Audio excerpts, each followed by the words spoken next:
Ah, stress. We've all been there, haven't we? The deadline that looms like a dark cloud, the bills that pile up, or that mysterious noise your car makes whenever you accelerate. In our fast-paced modern world, stress seems to be as ubiquitous as smartphones and caffeine. But what really is stress?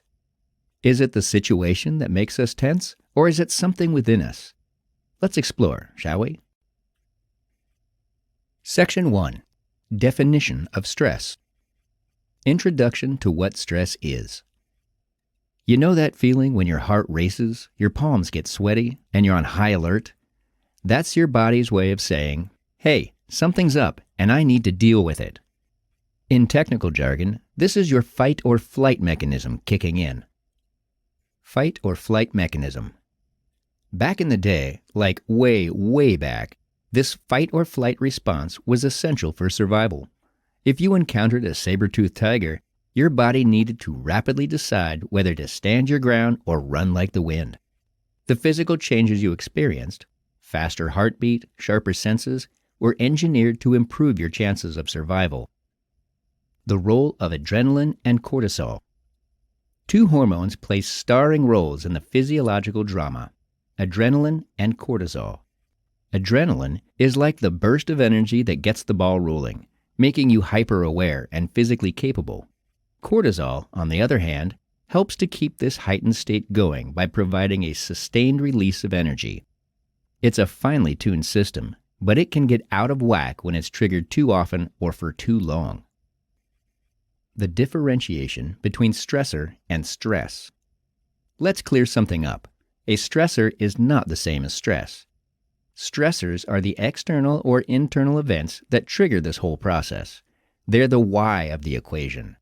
Stress, however, is your body's how it reacts to these situations. External and internal stressors. External stressors are easy to identify: work pressure, family drama, or an unexpected bill.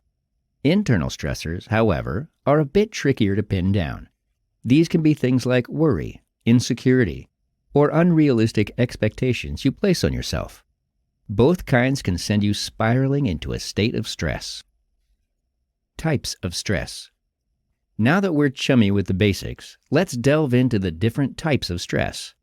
This isn't a one-size-fits-all situation. Stress comes in various shapes and forms. Acute stress. Acute stress is the quick and intense kind that comes and goes rather swiftly. Think of it like a summer storm. Sudden, intense, but typically short-lived.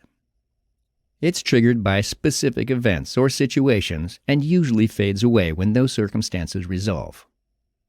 Episodic stress. If you find yourself frequently in the land of acute stress, you're stepping into episodic stress territory. This is a pattern of recurring acute stress episodes. Imagine a TV drama series. Each episode has its peak moments of tension, but there's always another episode coming to keep you on your toes. Chronic stress. And then there's chronic stress, the long, grinding stress that wears you down over extended periods. This is the dark cloud that hovers indefinitely, stemming from ongoing situations like a challenging job or a problematic relationship. So that's stress for you. The fight or flight response is a handy tool we've inherited from our ancestors, but it's not always perfectly suited for the modern challenges we face. Understanding what stress is, the difference between stressors and stress, and the types of stress can help us manage it more effectively. Section 2. Common sources of stress in today's world. Let's turn the page, metaphorically speaking, and dive into the nitty-gritty. What's cooking up the stress stew in our lives? The ingredients are diverse, sometimes unexpected, but always illuminating. Work-related stress. Deadlines and targets. The ticking clock. Nothing amplifies stress like a looming deadline or a sales target that appears unreachable. For many, these time-sensitive goals are the backbone of their personal lives, making the hustle not just unavoidable, but a staple of daily existence. Job security. Gone are the days of the 30-year career with a golden watch at the end. The gig economy, outsourcing, and technological disruptions have made the employment landscape feel like quicksand at times. You may not always be sure where you stand, and that ambiguity can churn up stress like a blender on high speed. Workplace politics. The water cooler gossip, the promotion that seems more about favoritism than merit. Office politics can be like a complicated board game where the rules are never fully clear. It's a climate that can leave you constantly second-guessing, ramping up stress levels in a setting where you already spend a significant chunk of your day. Social and relationship stress. Family responsibilities. Let's not forget family, the source of both joy and, yes, stress. Whether it's juggling work-life balance, managing childcare, or navigating the delicate landscape of family dynamics, responsibilities towards loved ones can serve up a healthy dose of stress. Peer pressure. You'd think this would end after high school, right? But no. Whether it's the pressure to maintain a certain lifestyle, engage in specific activities, or even hold particular views, the influence of peers can be a low-simmering source of stress. Social media comparison. Scroll, scroll, scroll. Look, everyone else is living their best life. Or so it seems. The curated images and stories on social media platforms can lead to comparison stress, making you feel like you're perpetually behind the curve. Economic stress. Income inequality. The widening gap between different socioeconomic brackets can stoke feelings of stress. Whether you're struggling to make ends meet or concerned about maintaining your current standard of living, the instability and uncertainty are palpable stressors. Financial instability. Paycheck to paycheck, or feast or famine, financial instability doesn't discriminate. The stress of not knowing where your next dollar is coming from can be both exhausting and overwhelming. Environmental stress. Pollution and climate change. You don't have to be an eco-warrior to feel stress related to environmental degradation. The tangible impacts of pollution and climate change, like poor air quality or extreme weather events, can trigger anxiety and stress. Urban congestion. The hustle and bustle of city life are thrilling, but let's be real. The gridlock traffic and overcrowded subway cars can get to anyone. Urban congestion can turn even the most patient person into a bundle of stress. Global events. Pandemics. Recent times have shown us how health crises can radically reshape our lives, create uncertainty, and spike stress levels through the roof. The fallout from lockdowns to economic turmoil creates a ripple effect of stressors. Political instability. Whether it's protests, regime changes, or policy shifts, political instability can breed an environment of uncertainty and insecurity, which are like fuel and oxygen to the fire of stress. Section 3. Physical and mental impact of chronic stress. We've identified the what and the why of stress, but let's delve into the so what. What happens when stress decides to overstay its welcome? Chronic stress isn't just a bothersome state of mind. It can also become a full-blown house guest, wreaking havoc on your physical and mental well-being. So let's unpack how this unwelcome visitor affects different facets of your life. Impacts to physical health. Immune system.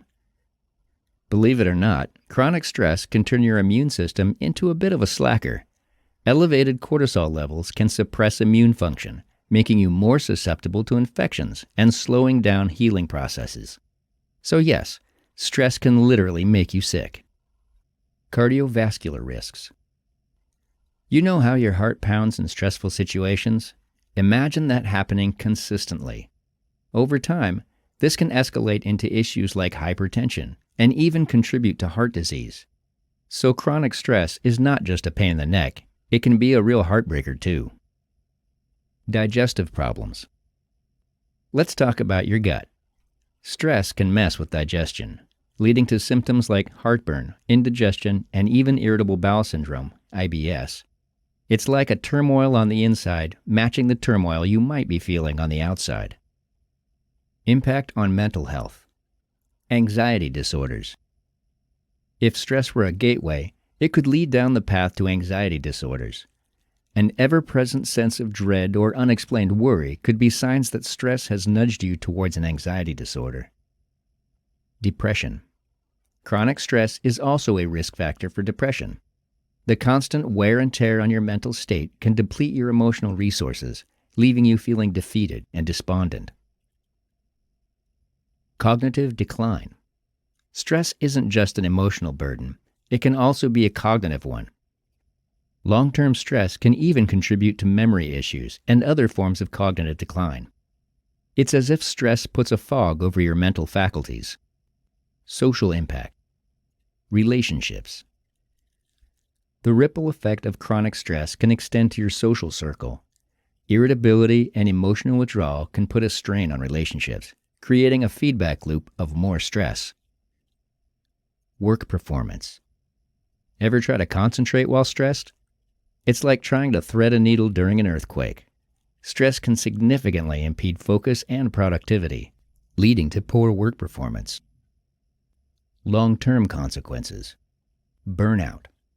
This is where stress comes full circle. Consistent high stress can lead to burnout, a state of physical and emotional exhaustion that can take a long time to recover from. Chronic illness. Long-lasting stress has been linked to a variety of chronic conditions, including diabetes and obesity. When stress alters your body's functions for an extended period, it can lay the groundwork for more severe health issues down the line. Section 4. Why mindfulness can be an effective coping strategy. By now, we've dissected stress like a biology lab frog, and while it may not be the most pleasant subject, knowledge is the first step towards empowerment. So what can you actually do about stress? This is where mindfulness enters the picture like a breath of fresh air. An introduction to mindfulness. Definition. At its core, mindfulness is about being fully present in the moment, aware of your thoughts, feelings, and sensations without judgment. It's not about emptying your mind or achieving a state of eternal calm, but rather recognizing what's happening around you and within you. Origin and background. Mindfulness may seem trendy, but it has ancient roots, most notably in Buddhist philosophy and meditation practices. Over the past few decades, it's been secularized and adapted into various therapeutic approaches, making it more accessible to everyone, regardless of spiritual and religious affiliation. Scientific research supporting mindfulness. Studies on stress reduction. The evidence is not just anecdotal, it's scientific. Research shows that mindfulness can significantly reduce symptoms of stress. Studies involving mindfulness-based stress reduction programs have demonstrated decreased levels of cortisol, the stress hormone, among participants. Neurological benefits. On the brainy side of things, mindfulness has been shown to alter brain structure and function in a good way. It can increase gray matter density in regions of the brain associated with memory, learning, and self-awareness, while decreasing it in areas linked to stress and anxiety. Practical applications of mindfulness. Mindful breathing. One of the easiest ways to integrate mindfulness into your daily routine is through mindful breathing. This involves focusing on your breath, observing each inhalation and exhalation, and gently bringing your attention back to your breath when your mind inevitably wanders. It's a simple yet effective way to ground yourself. Mindful eating. The way we eat often mirrors our frenetic lives. How about slowing down? Mindful eating involves savoring each bite, appreciating the flavors, and being fully present during meals. Not only can it make eating more enjoyable, but it can also help with digestion and portion control. Mindfulness in daily activities. You can practice mindfulness in almost any daily activity, while brushing your teeth, taking a shower, or even doing the dishes. The idea is to engage fully with the present task, rather than letting your mind wander to your to-do list or your worries. Long-term advantages. emotional intelligence. Over time, mindfulness can help you become more in tune with your emotional responses. You'll become better at identifying your feelings, understanding why you're experiencing them, and managing your emotional reactions more effectively. Improved focus and productivity. By cultivating an awareness of the present moment, mindfulness can improve your concentration and focus, making you more productive. It's like giving your brain a break, allowing it to recharge and be ready to tackle the next challenge. Enhanced well-being. Last but certainly not least, practicing mindfulness can lead to an improved sense of well-being. Reduced stress, better focus, and increased emotional intelligence all contribute to a more balanced and fulfilling life. Section 5. The Beginning of a New You. We've journeyed through the labyrinthine world of stress, dissecting its nuances from what triggers it to the toll it takes on our bodies and minds. This isn't just an academic exercise. Understanding stress is central to our well-being. After all, you can't navigate through a maze without a good grasp of its layout. Awareness of what stress is, what causes it, and how it manifests in our lives equips us with the map and compass needed to traverse the challenging terrains of modern life. Recognizing the signs and symptoms of stress is the first crucial step towards effective management and ultimately towards a healthier, more balanced life. As we turn the page to the next chapter, we'll dig even deeper into a promising ally in the battle against stress: mindfulness. We flirted with the concept in this chapter, introducing you to its potential benefits and practical applications. In Chapter 2, we'll delve into the nuts and bolts of how mindfulness works, fortified by scientific research and illuminated by real-world applications. From neuroscience to daily practice, we'll explore how this age-old practice has found its footing in the 21st century as a relevant and practical way to cultivate well-being. So grab a comfy blanket and a cup of something warm, because our journey into the soothing realms of mindfulness promises to be as enlightening as it is calming. Chapter 2. The Science of Mindfulness. Section 1. Introduction to the Science. Purpose of delving into the science. In the previous chapter, we cast a spotlight on stress, its origins, its effects, and why mindfulness can serve as an effective coping strategy. Now it's time to dig deeper into the fertile ground of mindfulness itself, not just as a philosophy or a practice, but as a science-backed approach to well-being. Understanding the science behind mindfulness does more than just satisfy intellectual curiosity. It offers concrete, evidence-based reasons for why and how this practice can bring about real, measurable changes in your life. The bridge between mindfulness and science. The convergence of ancient wisdom and modern science may seem like a mismatch. Yet, when it comes to mindfulness, they work in harmony. Today's neuroscientists and psychologists are bringing mindfulness into the lab, investigating its effects on the brain, emotional regulation, and overall health. These scientific inquiries serve as a bridge linking the experiential benefits of mindfulness to empirical evidence. This blend of old and new, of philosophy and science, enriches our understanding and application of mindfulness as a practical tool for enhancing well-being. Now that we've set the stage, let's roll up our sleeves and delve into how science illuminates the effectiveness of mindfulness, from neurological shifts to psychological breakthroughs. Sit back, relax, and let's journey through the enlightening world of mindfulness, but this time with a scientific lens. Section 2. Psychological Aspects of Mindfulness. Cognitive Behavioral Theory. Automatic thoughts. In cognitive behavioral theory, automatic thoughts are like little bursts of inner dialogue that pop into your mind, often without you even noticing. These can be benign, like "I need to buy milk," or harmful, like "I always mess up." The problem is that negative automatic thoughts can shape your emotions and behavior, leading you down a spiral of stress and self-doubt. Mindfulness as a tool to break automatic thought patterns. This is where mindfulness makes its grand entrance. By becoming more aware of your thoughts, You create an opportunity to catch these automatic narratives and examine them. Are they true?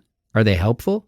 Mindfulness lets you step back and analyze these thoughts, thereby breaking the cycle and offering you the chance to reframe your cognitive landscape. It acts like a mental sieve, helping you to filter out the thoughts that don't serve you well. Emotional regulation. The role of mindfulness in emotional intelligence. Emotional intelligence isn't just a buzzword. It's a crucial skill set that involves recognizing, understanding, and managing your emotions. Mindfulness elevates your emotional intelligence by making you more attuned to your emotional responses. You become adept at spotting your emotions as they arise, understanding the why behind them, and dealing with them in a more balanced manner. The ability to tolerate discomfort. Let's face it, discomfort is a part of life, whether it's a physical ache or an emotional pang. Mindfulness trains you to sit with this discomfort without immediately reacting to it. This doesn't mean you become a doormat to life's challenges. Instead, you learn how to approach discomfort with a calm, discerning mind, making it easier to navigate difficult situations. The ego and self-concept. How mindfulness impacts self-awareness. Self-awareness goes beyond knowing your favorite color or food. It's about understanding your motivations, your triggers, and even your blind spots. Mindfulness enhances self-awareness by putting you in touch with your inner landscape. It's like holding up a mirror to your thoughts, emotions, and behaviors, giving you a clearer picture of who you truly are. Ego dissolution. The ego, often defined as our sense of self-importance, can be a double-edged sword. It can drive us to achieve, but it can also make us defensive, reactive, or prone to self-delusion. Mindfulness offers a path to soften the ego's grip, sometimes referred to as ego dissolution. This isn't about erasing your sense of self, but expanding it. You become less identified with a rigid, narrow sense of who you are and more open to a broader, more interconnected sense of self. Section 3. Physiological aspects of mindfulness. While the psychological benefits of mindfulness are indeed compelling, let's not overlook its physiological perks. After all, the mind and the body are intrinsically linked. What affects one often influences the other. So how does the practice of mindfulness sculpt your physiology? Neurological effects. Neuroplasticity. If the brain is a muscle, metaphorically speaking, then mindfulness is one of its best personal trainers. Neuroplasticity is the brain's incredible ability to change and adapt. Mindfulness doesn't just activate this adaptability, it shapes it in ways that are beneficial for mental well-being. Studies have shown that regular mindfulness practice can lead to increased density in areas of the brain associated with memory, empathy, and stress regulation. Activation of the prefrontal cortex. The prefrontal cortex is like the CEO of your brain. It's in charge of executive functions such as decision-making, problem-solving, and regulating behavior. Mindfulness has been shown to stimulate this region, helping you make better choices and respond to stress more effectively. Think of it as upgrading your internal operating system for a smoother, more efficient performance. Inhibition of the amygdala. Meet the amygdala, the brain's alarm system that triggers the fight or flight response. While this mechanism is essential for survival, it can be a bit of an overreactor in today's world, responding to a critical email as if it were a life-threatening predator. Mindfulness practice has been shown to dampen the amygdala's reactivity, promoting a calmer, more balanced emotional state. Hormonal changes. Reduction in cortisol levels. You may remember cortisol as the stress hormone we touched upon in Chapter 1. Well, mindfulness seems to have a dampening effect on cortisol production. Reduced cortisol levels are associated with lower stress, better sleep, and even improved immune function. It's like giving your body's stress thermostat a much-needed recalibration.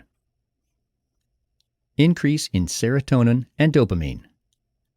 Who doesn't want a bit more happiness in their neurochemical cocktail? Mindfulness practices have been associated with increased levels of serotonin and dopamine, neurotransmitters that are crucial for mood regulation and the feeling of well-being. Considered a natural mood boost without the sugar crash. Impact on vital signs. Blood pressure. High blood pressure is often called the silent killer due to its stealthy, symptom-free nature. Fortunately, mindfulness practices have been found to help lower blood pressure by promoting relaxation and reducing stress-induced constriction of blood vessels. Heart rate. Through deep, focused breathing and relaxation techniques, mindfulness can help in reducing heart rate. A slower heart rate not only indicates a more relaxed state, but also puts less strain on the heart, contributing to cardiovascular health. Respiration. Ever notice how short and shallow your breath becomes when you're stressed? Mindfulness trains you to breathe more deeply and efficiently. Enhanced respiration not only improves oxygen exchange, but also activates the body's relaxation response, further reducing stress. Section 4. Interplay of psychological and physiological aspects. So far, we've dissected mindfulness from two angles, the psychological and the physiological. But let's not kid ourselves into thinking these are isolated domains. They're more like dance partners in a constant tango, each influencing the other in profound ways. Let's delve into this intricate choreography. The mind-body connection. How psychological changes affect physiology. When your mind shifts, your body follows, sometimes in subtle ways and sometimes in glaringly obvious ones. For instance, the emotional relief gained through mindfulness can lead to a physical drop in cortisol levels. Less stress mentally translates into less stress hormonally, which in turn affects everything from your immune system to your digestion. How physiological changes impact psychology. The dance goes both ways. When physiological changes occur, like the deepening of your breath during mindfulness practice, there's a concurrent impact on your psychological state. Your mind notices the slower, more rhythmic breathing, interpreting it as a sign that everything's okay, which further calms your mental state. It's a beautiful, self-reinforcing loop. The vicious cycle of stress. Conversely, stress also operates in a cycle, albeit a vicious one. Psychological stress amplifies physiological stress, which then exacerbates the psychological stress, and round we go. Breaking this cycle is challenging, but that's precisely where mindfulness offers a way out, acting as a circuit breaker to disrupt this self-perpetuating loop. The somatic marker hypothesis. The role of body sensations in decision-making. The somatic marker hypothesis posits that bodily sensations play a significant role in the decisions we make, essentially serving as markers that guide us. These can range from a gut feeling of dread that stops us from making a bad choice, to a sense of comfort and rightness that encourages positive decisions. How mindfulness enhances somatic markers. When you practice mindfulness, you become more attuned to these subtle bodily sensations. By honing this awareness, you're not only strengthening your somatic markers, but also improve your decision-making capabilities. It's like tuning an instrument. The better it's tuned, the better the music it will produce. In the same vein, the more finely attuned you are to your body's signals, the more harmoniously you can navigate the complexities of life. By understanding the intricate interplay between the psychological and physiological aspects of mindfulness, we gain a panoramic view of its benefits. This isn't just mind over matter or vice versa. It's a harmonious relationship between the two, each amplifying the other's strengths. This section adds an important layer to our exploration, revealing how mindfulness serves as a holistic approach to well-being, synchronizing both mind and body in a balanced, healthy state. Section 5. Scientific Studies and Evidences. It's always comforting to know that something we're investing time and energy into has a solid foundation of evidence. So let's swap the meditation cushion for a lab stool for a moment and explore the scientific research that backs mindfulness. Trust me, this journey into the empirical will only deepen your appreciation for this practice. Landmark Studies. Mindfulness-Based Stress Reduction, MBSR. The field of mindfulness in the West got a significant credibility boost with the introduction of mindfulness-based stress reduction, MBSR, a structured program developed by Dr. John Kabat-Zinn. This program has been studied extensively and has shown significant results in reducing stress, chronic pain, and symptoms of mental health disorders. It has set the standard for many subsequent mindfulness research studies and programs. Mindfulness-based cognitive therapy, MBCT. Building on MBSR, mindfulness-based cognitive therapy, MBCT, blends mindfulness practice with elements of cognitive behavioral therapy. Research shows it's notably effective in preventing the recurrence of depression. It's as if the mindfulness practices give people a toolkit for catching depressive symptoms early and then applying cognitive behavioral strategies to prevent a full-blown episode. Meta-analyses. Effectiveness in mental health treatment. Several meta-analyses, studies that analyze multiple studies, have lent additional credibility to mindfulness practices. These comprehensive reviews have found that mindfulness is, on average, moderately to highly effective in treating conditions like anxiety, depression, and PTSD, among others. Effectiveness in physical health. It's not just mental health that benefits from mindfulness. Meta-analyses have also highlighted its efficacy in improving physical conditions, such as chronic pain, heart health, and even markers for aging.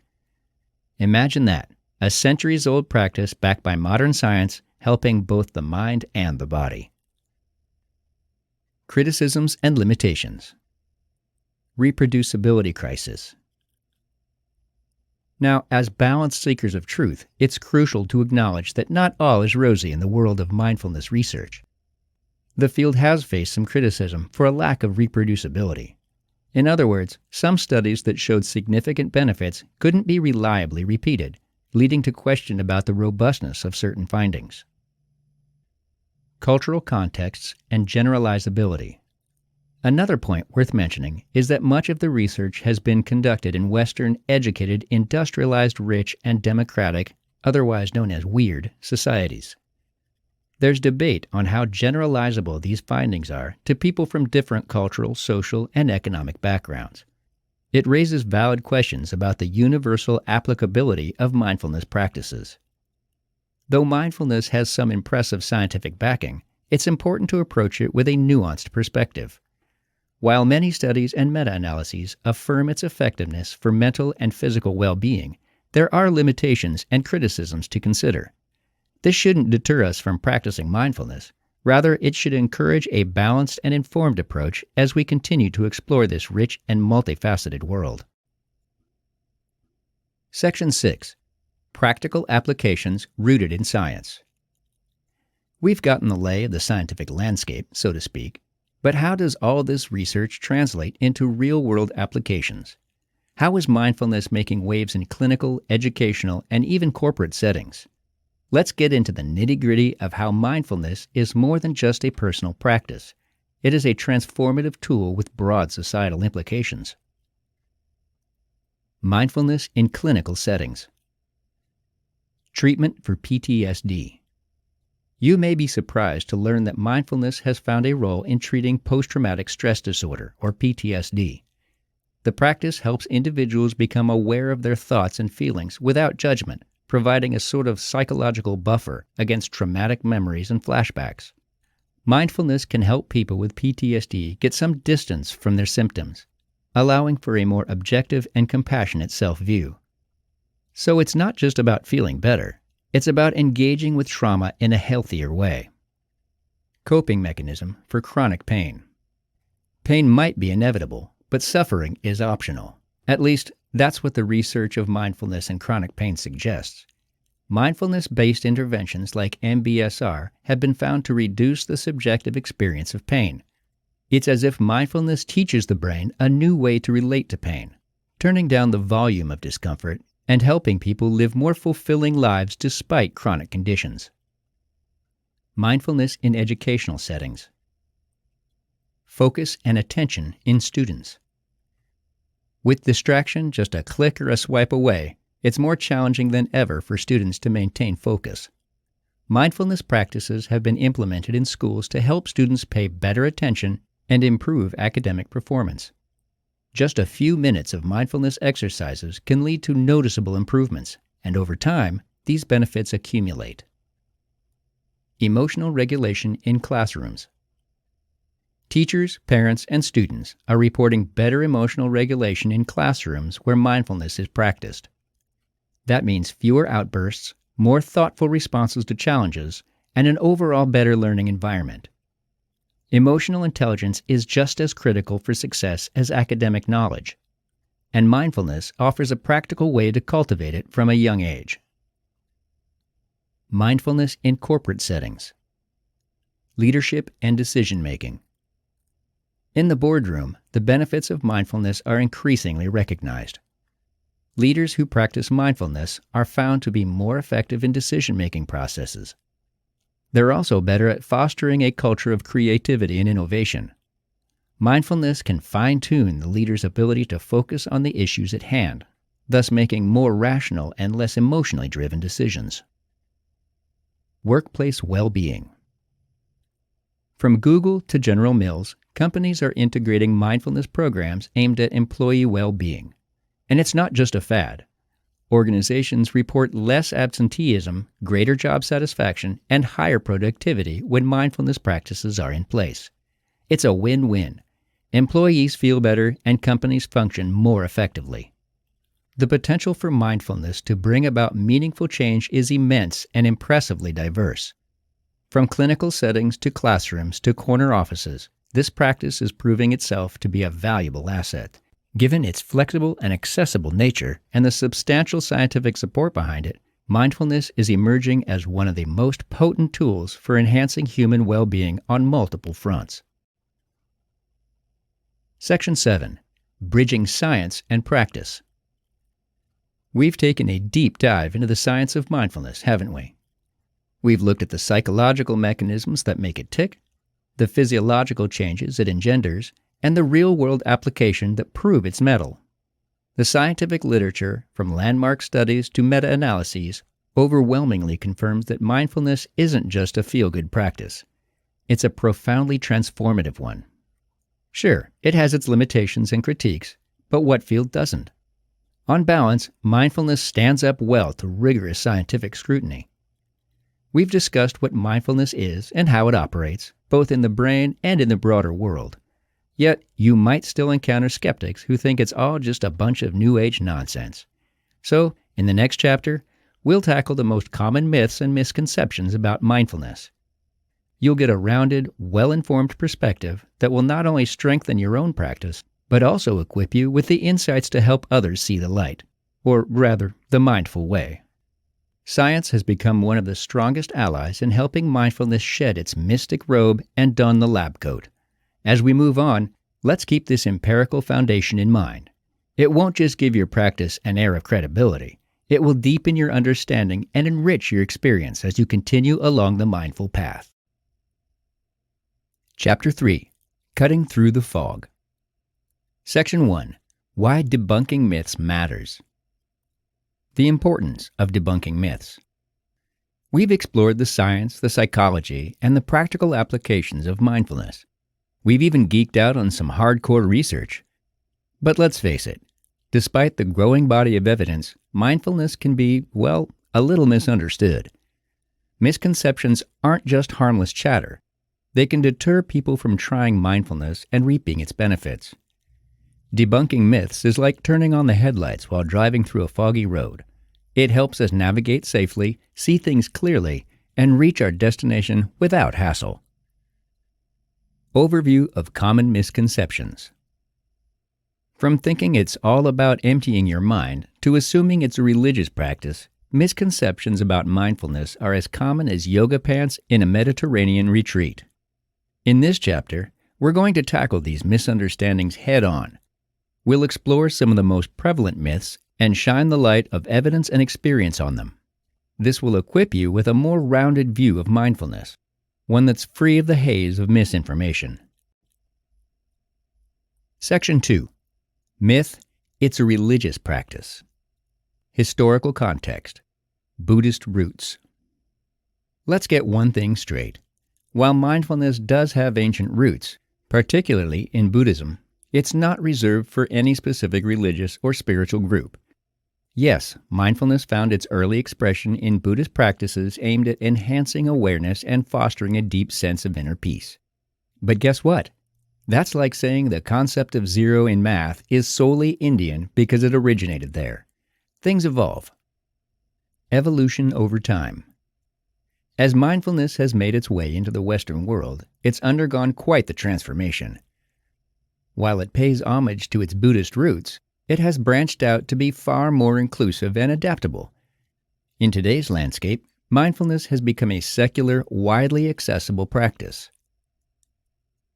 Secular approaches to mindfulness. Mindfulness-based stress reduction, MBSR. Here's where things get interesting. Jon Kabat-Zinn, who is more of a scientist than a monk, developed mindfulness-based stress reduction, MBSR, as a secular framework for teaching mindfulness. Designed to help people cope with stress, pain, and illness, MBSR has been the subject of numerous studies and is now used in various settings, including hospitals and schools. Mindfulness-based cognitive therapy, MBCT. Another approach, mindfulness-based cognitive therapy, MBCT, blends mindfulness practices with cognitive behavioral strategies. It's proven especially effective in preventing relapses in people who have recovered from depression. Again, no Buddhist statues or prayer beads required, just a willingness to explore one's thoughts and feelings. How it differs from religious meditation. Goal-oriented versus goal-less. Religious or spiritual meditations often have a goal, be it union with a higher power, enlightenment, or the attainment of a specific spiritual state. Mindfulness, on the other hand, is generally goalless. The idea isn't to achieve a particular state, but to simply be present, observing whatever arises without judgment. Universal application. The beauty of mindfulness is its universal applicability. It doesn't ask you to believe in anything specific, nor does it conflict with any religious practices you may already know. You don't have to convert or adopt a new set of beliefs. It's about cultivating a skill, namely, the skill of focused awareness and non-judgmental observation. Section 3. Myth: it's time-consuming. Common belief of time commitment. Raise your hand if you've heard this before. Mindfulness? I don't have time for that. It's a common refrain, isn't it? Many people imagine mindfulness as an elaborate ritual requiring plush meditation cushions, incense, and an endless stretch of free time. Let's clear that up. While you can certainly make your practice as elaborate as you want, you don't have to. Micro-mindfulness. Mindful moments. Enter the concept of micro-mindfulness. These are little pockets of mindful awareness that you can fit into the tiniest slots of your day. Waiting in line at the grocery store? Perfect time to be mindful. Listening to your favorite song? Another great moment for mindfulness. It can be as simple as tuning into your 5 senses or focusing on your breath for a few seconds. Breath awareness in short spans. Even a few mindful breaths can be a game changer. When you're stuck in traffic or right before an important meeting, taking a few deep, mindful breaths can shift your state of mind and lower stress levels. Think of it as mini vacations for your mind, dispersed throughout the day. Incorporating mindfulness into daily activities. Mindful eating. Eating is something we all do, but how often do we really savor our food? Mindful eating doesn't require extra time, it just calls for a different kind of attention. Notice the texture, the flavors, and the smells.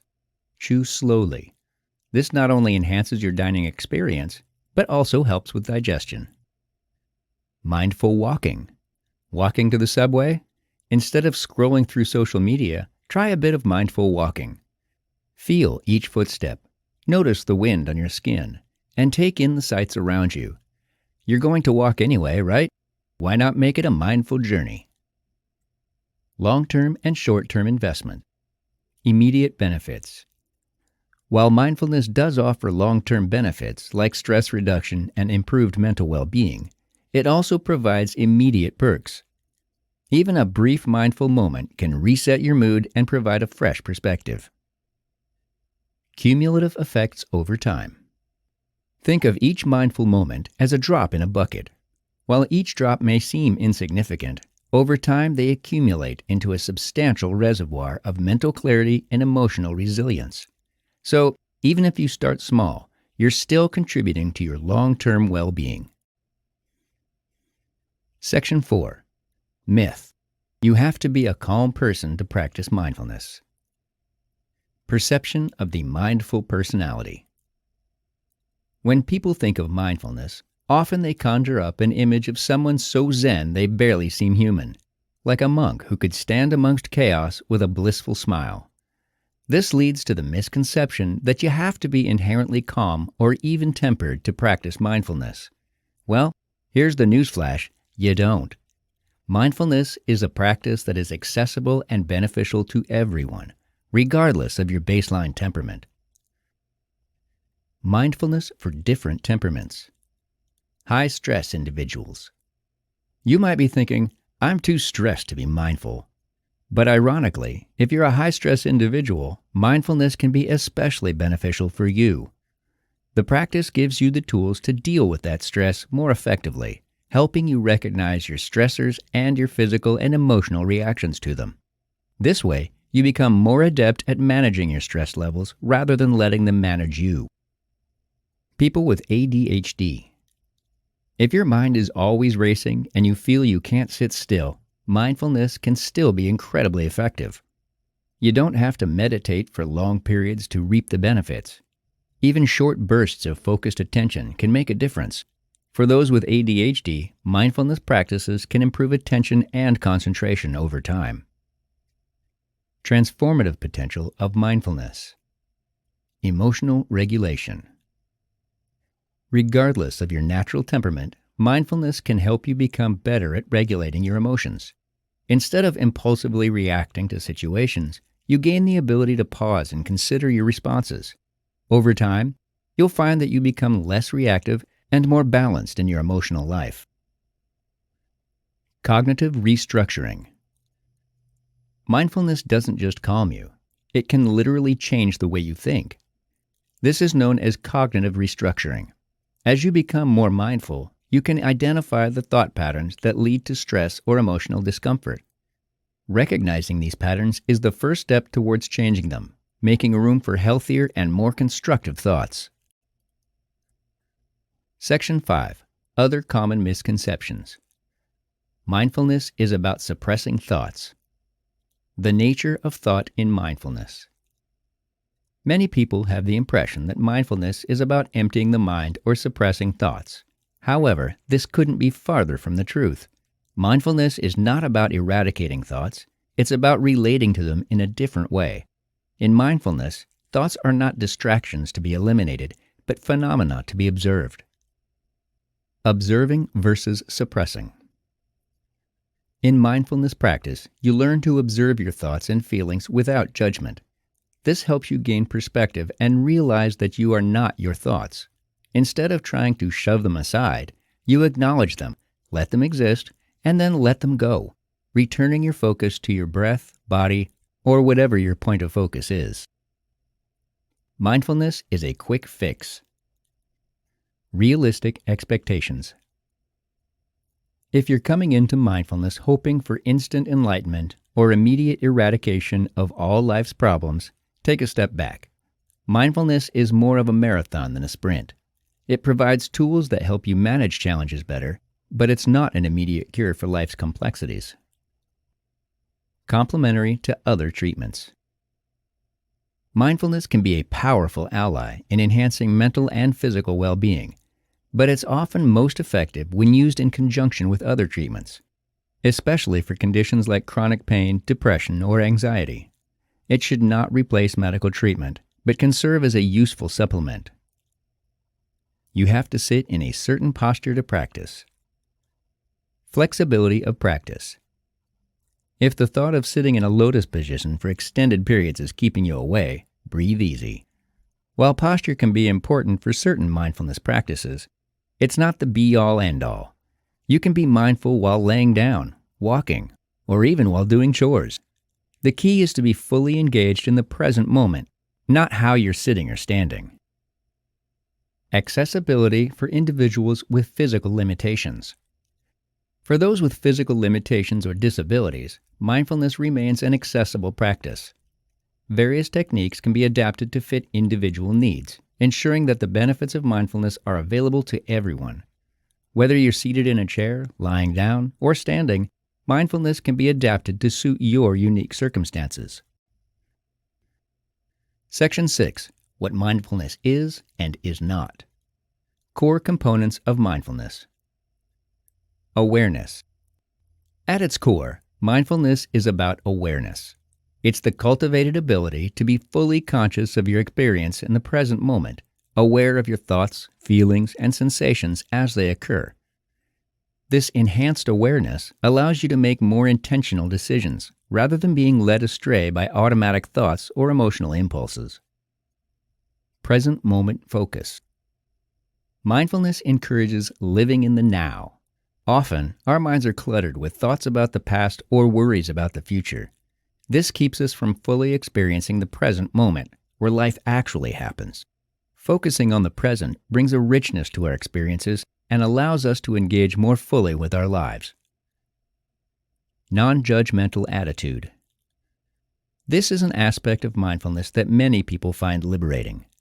When practicing mindfulness, you observe your thoughts and feelings without labeling them as good or bad or right or wrong. This creates space for more self-compassion and less self-criticism, offering a gentler approach to life's ups and downs. Limitations, and what mindfulness can't do. It's not a panacea. Let's set the record straight. Mindfulness is not a magic wand you can wave to make life's problems disappear. While it has been proven to reduce stress, improve focus, and contribute to emotional well-being, it's not a cure-all. For issues like severe mental illness, trauma, and other medical conditions, a comprehensive approach that might include medication or other therapies is generally recommended. It doesn't replace professional medical advice. While mindful practices have gained legitimacy in psychological and medical fields, they should not replace or be used as a substitute for professional medical advice, diagnosis, or treatment.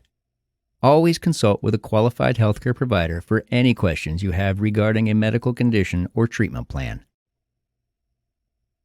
Section 7. Unveiling reality. Understanding what mindfulness actually involves, as well as what it doesn't, is crucial for setting the stage for a meaningful and effective practice. The myths surrounding mindfulness often act as barriers that prevent people from engaging in a potentially transformative practice. By dismantling these myths, we've created a clearer path to experiencing mindfulness in its most beneficial form. Now that we've debunked some of the more pervasive myths surrounding mindfulness, you're likely itching to dig deeper into the how-to of it all. Fear not, the next chapter will guide you through the basic principles and practices of mindfulness. We'll delve into the beginning mechanics of how you can make mindfulness a regular part of your daily life. Chapter 4. Mindfulness 101. Section 1. Mindfulness. Mindfulness. The word itself sounds like a warm hug for the soul, doesn't it? Before diving into its intricacies, complexities, and yes, its utter simplicities, let's take a moment. Imagine stepping into a calm, quiet room. There's a comfy chair waiting for you, plush cushions all around, perhaps even a soft blanket to wrap yourself in. Now, as you take a seat, think of this chapter as that chair, a safe, secure, and above all, comforting place to discover the art of mindfulness. In previous chapters, we explored the physical and psychological aspects of well-being. We touched on exercise, nutrition, and how the mind and body are interlinked in the dance of life. But now it's time to delve into the part of you that observes all things, but is often observed the least, your mind. You wouldn't take a cross-country trip without some sort of map or GPS, right? In the same way, we're going to familiarize ourselves with the basic landmarks of mindfulness before embarking on this journey. A simple misunderstanding of this practice could lead you down a path of more stress, not less. And we certainly don't want that. So why bother understanding the basics? Because mindfulness is not just another wellness fad or a tagline you see in self-help books. It's a tool, an incredibly effective one, which has been around for thousands of years. And like any tool, its efficiency lies in its proper use. Knowing the basics ensures that you can practice mindfulness in a way that truly enriches your life. But don't worry, the essence of mindfulness is simple, and simplicity is often profoundly beautiful. With a gentle touch, we'll explore what mindfulness is, what it is not, and how to incorporate it into your everyday life. Feel free to continue on to this next section, where we'll delve into the nuts and bolts of this ancient yet ever-relevant practice. But remember, there's no rush. This chapter, like mindfulness itself, is best savored slowly, like a cup of hot tea on a cold day. Are you comfortable? Excellent. Let's get started, shall we? Section 2. A simple explanation of what it means to be mindful. The essence of mindfulness. Present moment awareness. You know those moments when you're so engrossed in a book that you lose track of time, or so absorbed in a conversation that everything around you blurs into the background? Well, mindfulness has a similar texture, but it's even simpler.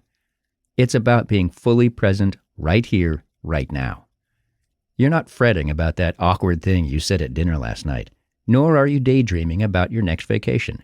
You're just here, aware of your breath, your thoughts, your feelings, and your surroundings.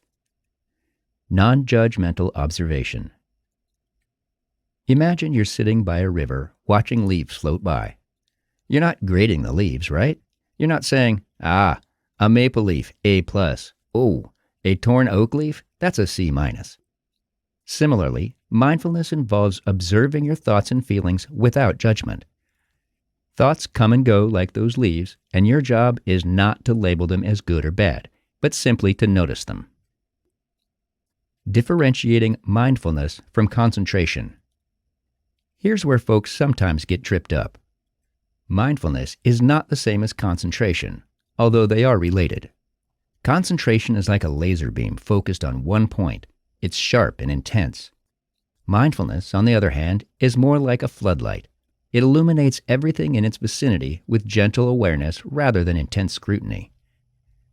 While concentration is all about honing in, mindfulness is about opening up, being aware of the full panorama of your experience without clinging to any part of it.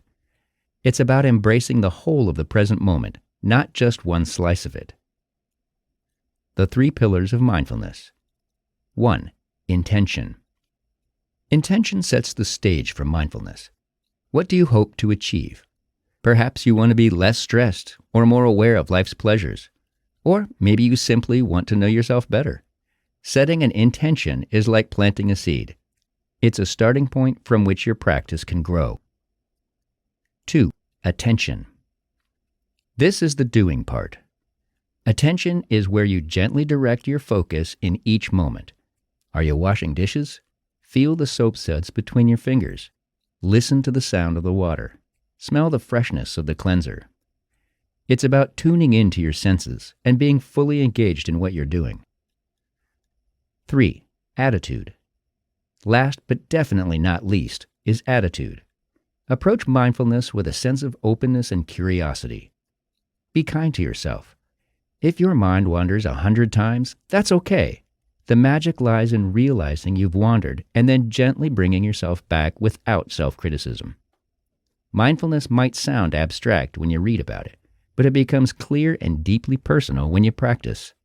So don't be hard on yourself if it all seems a bit nebulous right now. Just like you wouldn't expect to pick up a violin and play a symphony right away, you don't expect to become a master of mindfulness overnight. It's a practice, which means it's something you'll be working on continuously, and that's absolutely fine. Section 3. Introduction to Core Mindfulness Techniques. Overview of techniques. Now that we're comfy cozy with the basics, let's look at some tools you can actually use. Imagine your mindfulness practice as a garden. To make things grow, you need a few essential tools: a watering can, some seeds, maybe a little spade. Similarly, There are core techniques to cultivate your mindfulness garden. Here are a few. 1. Breath awareness. This technique is as simple as it sounds. Focus on your breath, its movement, its rhythm. Feel the air as it enters and exits your nostrils or moves your chest and abdomen. 2.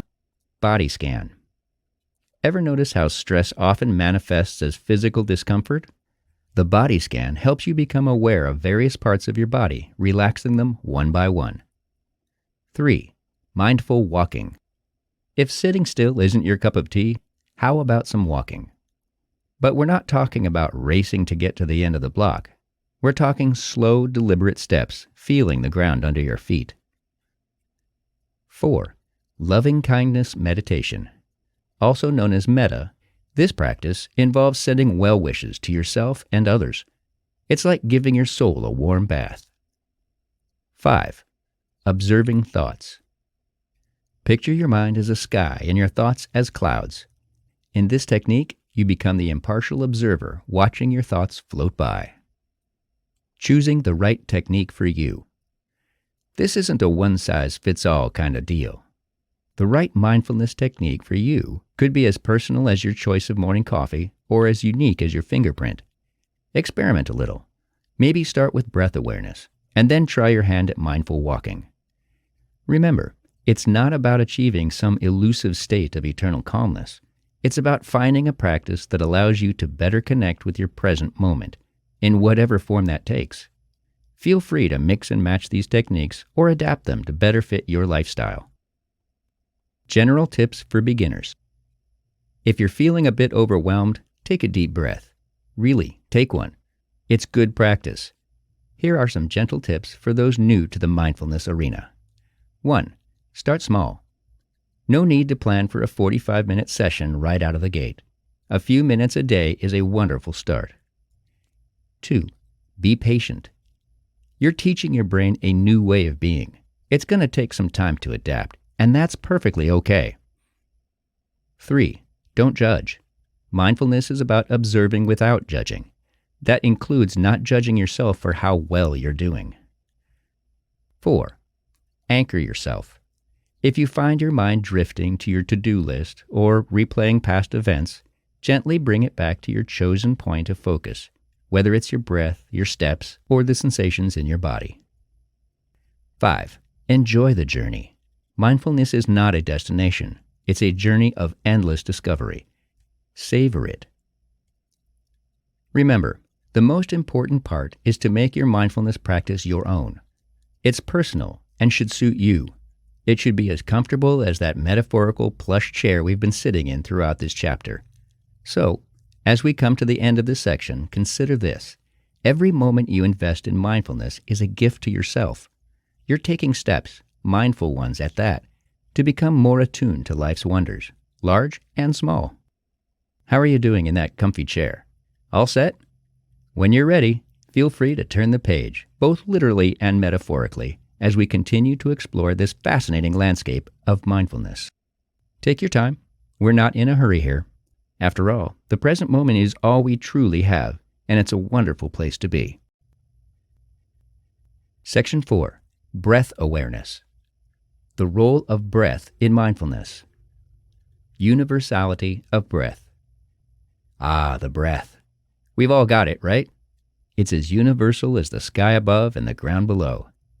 Every animal with lungs breathes, yet how often do we pay attention to this simple, life-giving act?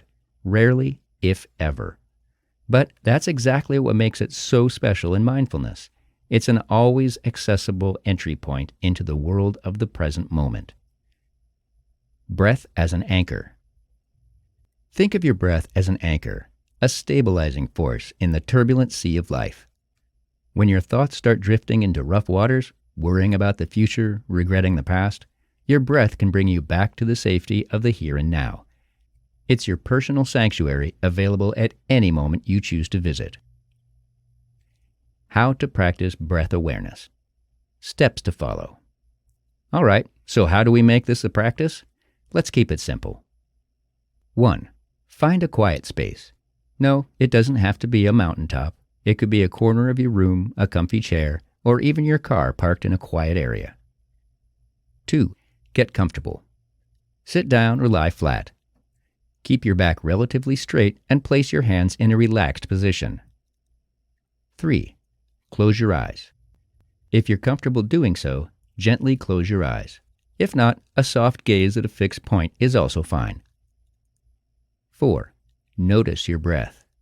Feel the air move in through your nostrils, down your windpipe, and into your lungs. Notice how your chest or abdomen rises and falls. 5. In and out. Focus on the sensation of the breath coming in and going out. If it helps, you can mentally note in as you inhale and out as you exhale. 6. Be gentle. If your mind wanders, it's okay. Really, it is. Just gently bring your focus back to your breath. No fuss.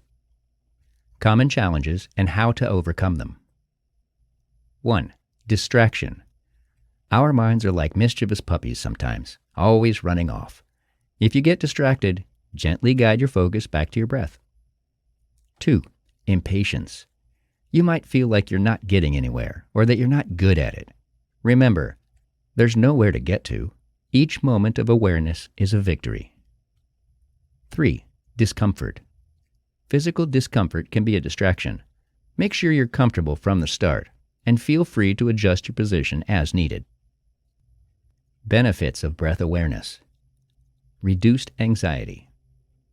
Imagine your anxiety as a tightly wound ball of yarn. Each breath you take is like pulling a single thread loose, helping the ball to gradually unravel. When you focus on your breath, you give your mind something concrete to focus on, other than your worries. Improved focus.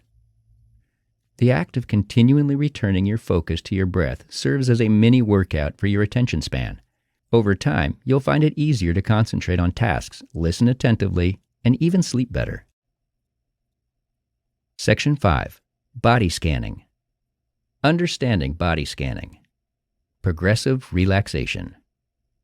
Let's take a gentle pivot from your breath to the broader terrain of your body. Think of body scanning as a cozy walkthrough of your own physical landscape. The aim? Progressive relaxation. You'll methodically visit various parts of your body, not to critique or to judge them, but to say a gentle hello and help them unwind a bit. Checking in with different body parts. It's like you're a kind of landlord doing a wellness check on all the tenants living in the apartments of your body. How are your toes today? What about your shoulders? They carry so much. Do they need a little attention? This practice invites you to check in with each area one at a time and offer it your warm regards. How to practice body scanning. Steps to follow. Ready to give it a whirl? Here's a simple roadmap. 1. Find your space. Just like with breath awareness, choose a quiet and comfortable place to sit or lie down. 2. Begin at the bottom. Start with your toes or the soles of your feet. Feel any sensation there: warmth, coolness, pressure. 3. Move upward. Gradually work your way up through your body, the calves, the knees, thighs, and so on, pausing at each region to tune into what you feel.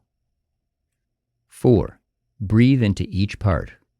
As you focus on each body segment, you can imagine breathing into it, as if sending it a little package of relaxation and care. 5.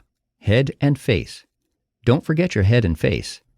Notice the feeling of air on your skin, the position of your mouth, and even the sensation of your eyes in their sockets. 6. Whole body awareness. At the end, take a moment to feel your body as a whole, as if it's glowing softly with your mindful attention. Ideal duration and frequency. You can make body scanning as brief or extended as you like. Some people enjoy a quick 5-minute scan, while others prefer to invest 20 minutes or more. As for frequency, it's like exercise. The more consistent you are, the greater the benefits. That being said, even a once-a-week scan can provide some relief and insight. Benefits of body scanning. Reduced physical tension. It's amazing how much tension we carry without even realizing it. Like dropping a heavy backpack you forgot you were wearing, body scanning allows you to identify and release this stored tension. Enhanced body awareness. You'll become more tuned to what your body is telling you. Maybe you'll notice that your shoulders tense up when you're stressed, or that your jaw clenches when you're angry. This heightened awareness can be a vital first step in managing your emotional landscape. Section 6. Mindful Observation. Introduction to Mindful Observation. Extending mindfulness to external objects. So far, we've explored the inner landscape of breath and body. Now, how about we take a gentle stroll outdoors, metaphorically, of course. Mindfulness observation is like taking your newly honed skills of awareness and pointing them outward. Imagine being a curious child who's seeing a flower or a butterfly for the first time. The world is full of wonder, and mindfulness observation allows you to capture that sense of awe. Enhancing sensory awareness. This is all about engaging your senses: sight, smell, hearing, touch, and perhaps even taste. Ever notice how a familiar scent can transport you back in time, or how the rustle of leaves can calm your mind? That's your sensory awareness at play. A mindful observation aims to turn up the volume on these experiences. How to practice mindful observation. Choosing an object of focus. For this practice, you'll need something to focus on. It could be a natural object like a flower, a tree, or even the sky. It could also be a household item like a vase or a picture on the wall. The idea isn't what you choose, but how you relate to it. Steps to follow. All right, let's dig in. 1. Find your object. Choose your object and sit comfortably where you can observe it without straining. 2. Settle in. Take a couple of deep breaths to center yourself. Feel the chair beneath you and the air around you. 3. Observe. Look at your chosen object as if seeing it for the first time. Notice its colors, shapes, or any movement. 4. Engage other senses. If applicable, touch it, smell it, listen to it. Fully engage with it. 5. Be present. Your mind will wander, and that's fine. When it does, gently bring your attention back to your object of focus. 6. Close the observation. After 5 to 10 minutes or so, or longer if you like, draw your session to a close with a few deep breaths, cherishing the new experience you had with something perhaps previously considered ordinary. Benefits of mindful observation. Improved sensory integration. By practicing this form of mindfulness, you'll become more attuned to your sensory experiences. This can add a level of richness to your daily life that you might not have thought possible. The morning sun will seem a bit brighter, the smell of rain a bit fresher, and the touch of a loved one even more comforting. Greater appreciation for the present moment. When you focus so closely on one thing, something magical happens. You start to realize the incredible depth of complexity of even the simplest object. This can generate a profound appreciation for the here and now, and even a sense of gratitude for the myriad of experiences that each moment offers. Section 7. How to integrate these techniques into daily life. Micro-mindfulness sessions. First off, let's debunk a myth. Mindfulness doesn't have to be a time-consuming endeavor. Micro-mindfulness sessions, short bursts of focused awareness, can be a game changer. Waiting in line at the grocery store? Tune into your breath for a minute. Early for a meeting? Do a quick body scan in your car. These small pockets of mindfulness, peppered throughout your day, can be just as enriching as a longer, more formal practice. Mindfulness in daily routines. Mindful eating. Eating is something we all do every day, but how often do we do it mindfully? Here's how you can transform a mundane activity into a practice of mindfulness. Taste every bite. Savor the texture, the flavors, and the aroma of your food. Chew slowly and appreciate each mouthful. Mindful swallowing. Pay attention to the act of swallowing, following the food as it goes from your mouth down to your stomach. Check in. Before reaching for another bite, pause and ask yourself, am I still hungry? This momentary check-in can be very revealing. Mindful walking. Whether it's walking to the mailbox or walking the dog, you can practice mindfulness on the go. Feel the ground. As you walk, feel your feet lifting off, moving through the air, and making contact with the floor or ground. Sync with breath.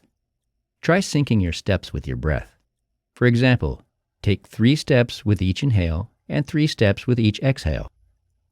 Notice your surroundings. Engage your senses. What do you see? What can you hear? Is there a scent in the air? Creating a personalized mindfulness schedule. The great thing about mindfulness is that it's so adaptable. While it's good to have a dedicated time for mindfulness exercises, you can also integrate these practices into the spaces in between. 1. Morning routine. Start your day with a 5-minute breath awareness session before you even get out of bed. 2. Mealtime. Aim to eat at least 1 mindful meal or snack per day. 3. Walks. Incorporate mindful walking into your daily life, even if it's just for a few minutes. 4. Evening wind down. Before bed, spend some time doing a body scan to relax and prepare for a good night's sleep. 5. Micro-mindfulness. Identify 3 or 4 regular activities like brushing your teeth or washing dishes, and use them as prompts for mini mindfulness practices. Section 8. Touching base. From the simplicity of breath awareness to the layered act of body scanning and the enriching experience of mindful observation, we've covered some solid ground. These techniques are not just individual tools, but pieces of a larger enriching puzzle that allows you to lead a life filled with a greater awareness and peace. But what if I told you that the mindfulness journey is far from being confined to a meditation cushion or a quiet room? The open road of life offers endless opportunities to be mindful, and that's precisely where we're headed next. Chapter 5, Mindfulness on the Go, takes you on a whirlwind tour of quick, accessible ways to be mindful in the midst of your busy life.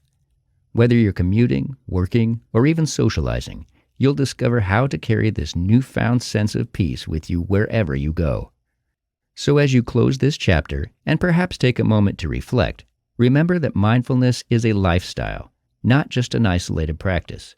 The next chapter is like your handy travel guide for weaving mindfulness into your everyday wanderings and wonderings.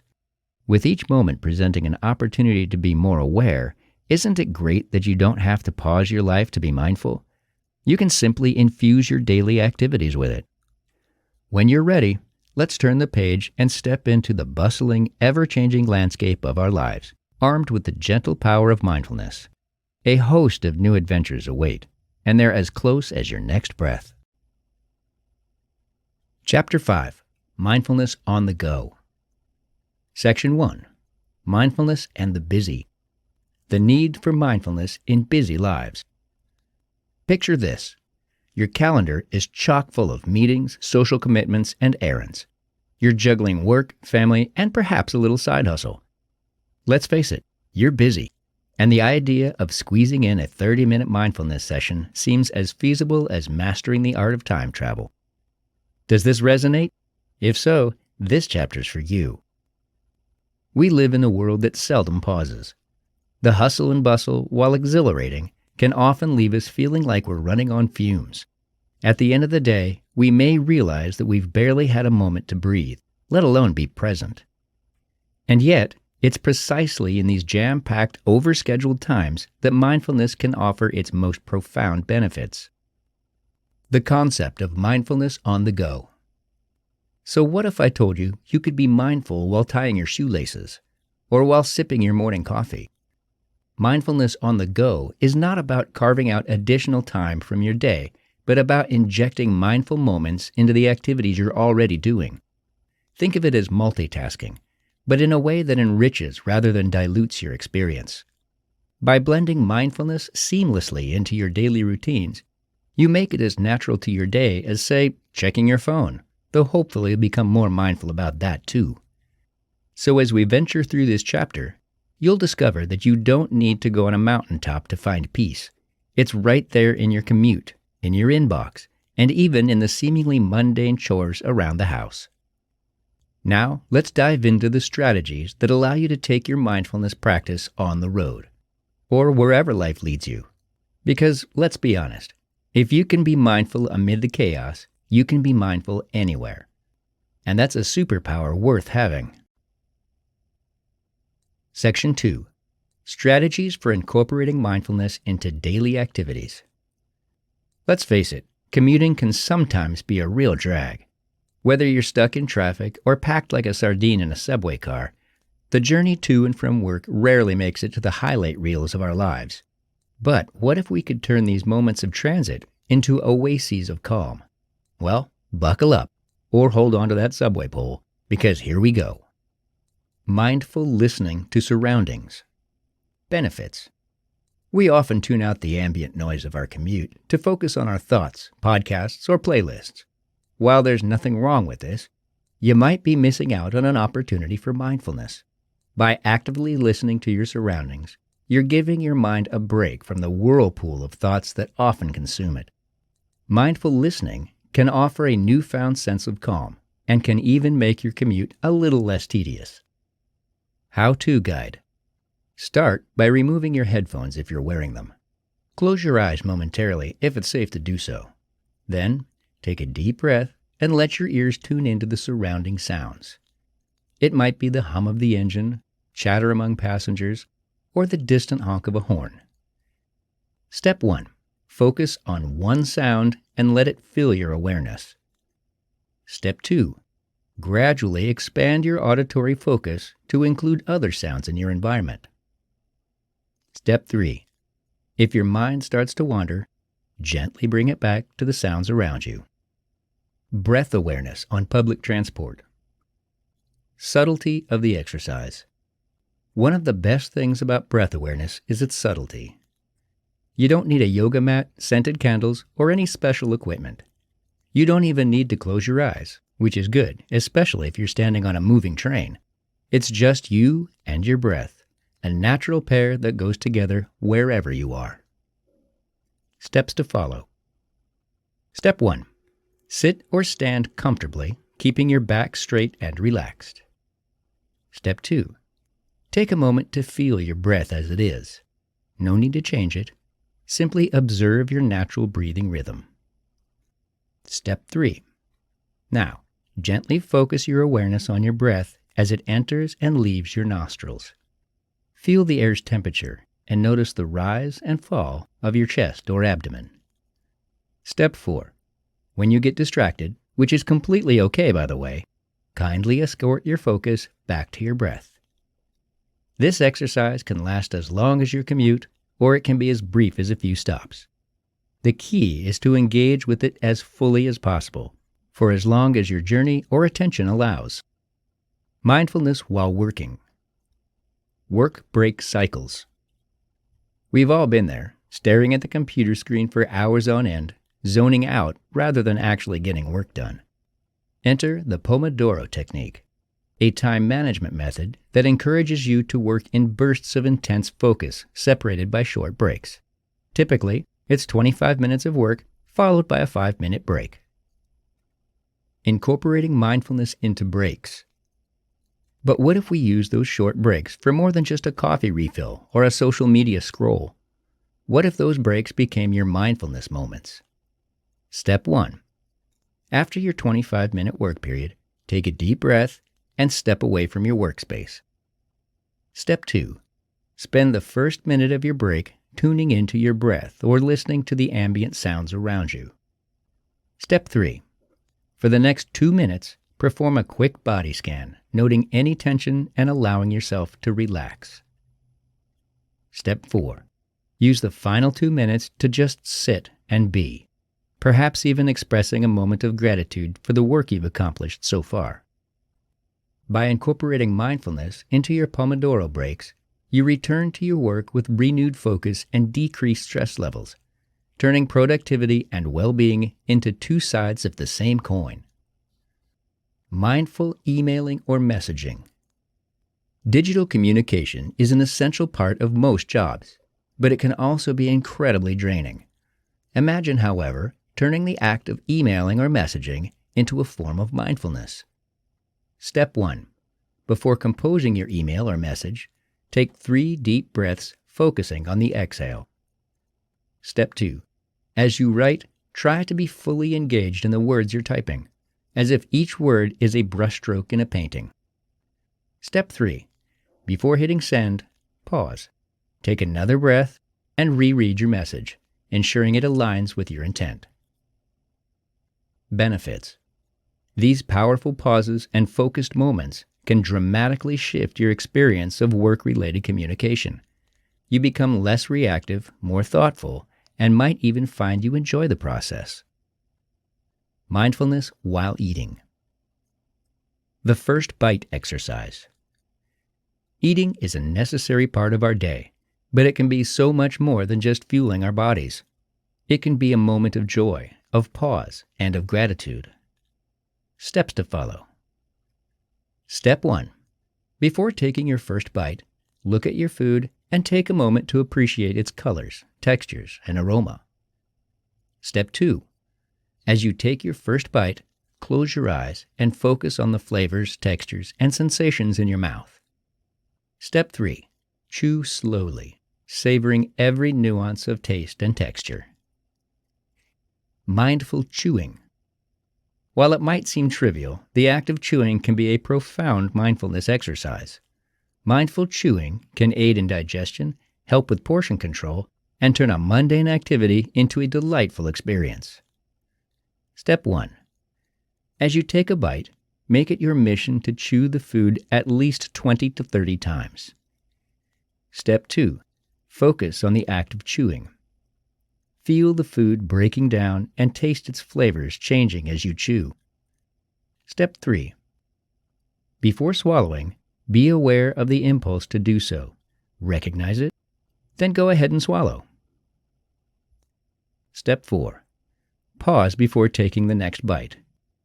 Use this time to breathe and appreciate the nourishment you are providing for yourself. Section 3. Exercises that take 5 minutes or less. So you've got 5 minutes, or even just one. Fantastic. That's more than enough time to engage in a quick mindfulness exercise. These little pockets of calm can serve as a mental reset button, making them perfect for those times when you're on the go or in between tasks. Let's explore a few quick yet impactful exercises. 1-minute breathing. Benefits. When you're pressed for time, 1 minute of focused breathing can do wonders. It's like a mini vacation for your mind. It helps reduce stress, lower your heart rate, and brings a sense of calm. Steps. Step 1. Find a comfortable seated or standing position. Place one hand on your abdomen if it helps you focus. Step 2.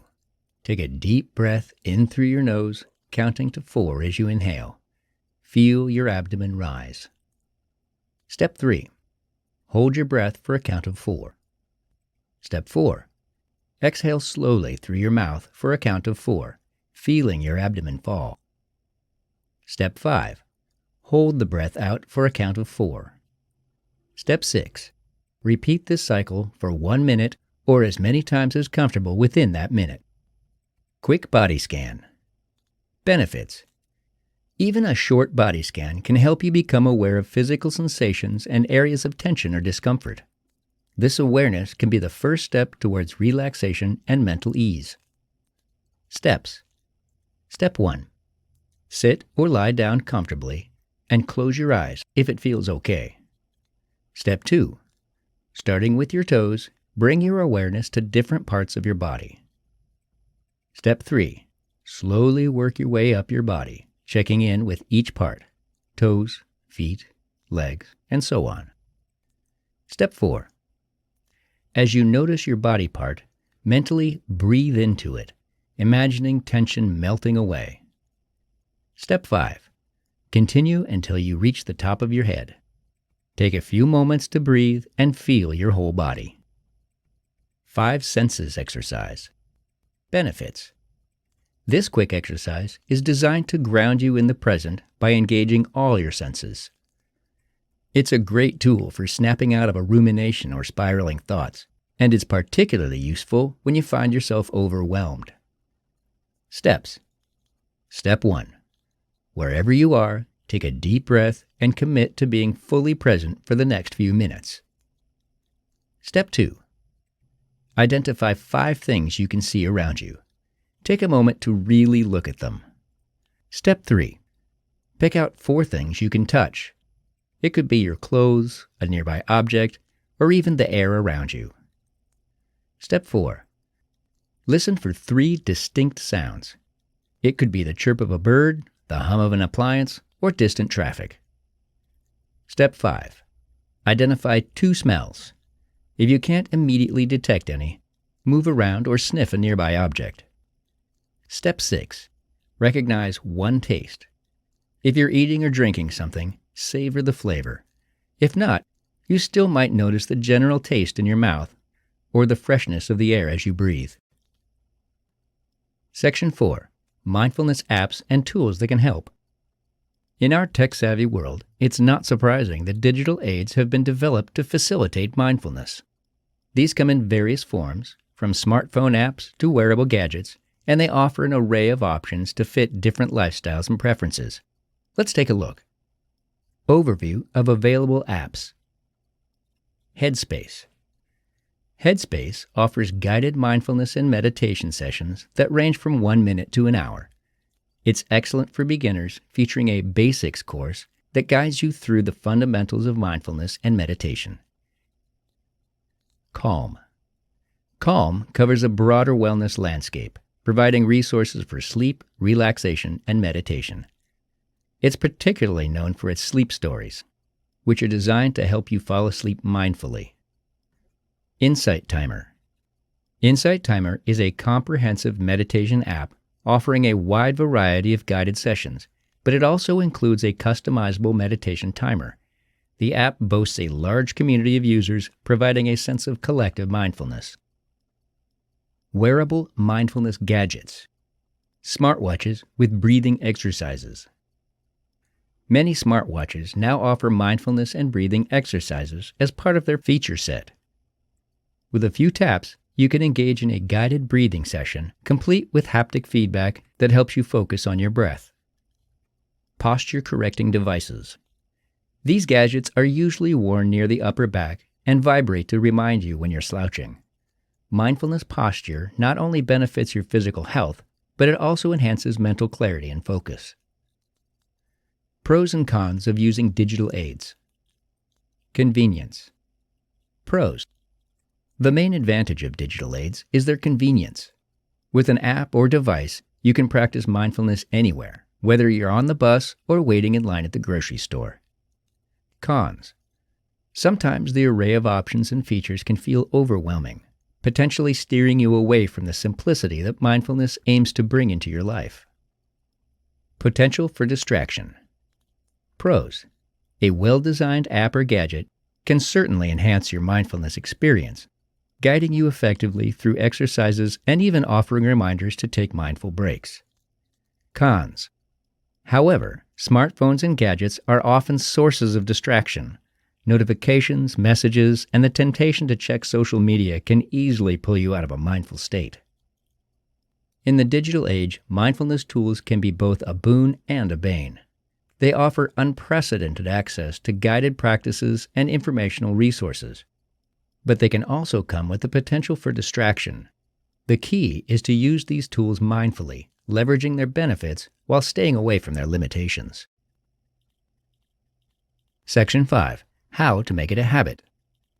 While it's valuable to understand and occasionally practice mindfulness, true benefits emerge when it becomes an integral part of your daily routine, a habit. However, integrating any new behavior into your life requires a blend of intention, strategy, and consistency. Let's delve into how one can make mindfulness a regular practice. Habit formation theories. Cue, routine, reward loop. Popularized by Charles Duhigg in The Power of Habit, this theory posits that every habit comprises 3 key components. A cue, a triggering event that initiates the behavior. For instance, feeling overwhelmed could be a cue to practice a mindfulness exercise. A routine, the behavior itself. In this context, it's the act of practicing mindfulness. A reward, the benefit you derive from the behavior. After practicing mindfulness, you might feel calmer and more centered. Recognizing and harnessing this loop can help you establish a more consistent mindfulness practice. Over time, the cue will naturally lead to the routine, anticipating the reward. The importance of consistency. Consistency is paramount when cultivating a new habit. While initial motivation might fuel the early stages of habit formation, it's the repeated, consistent practice that ingrains the behavior.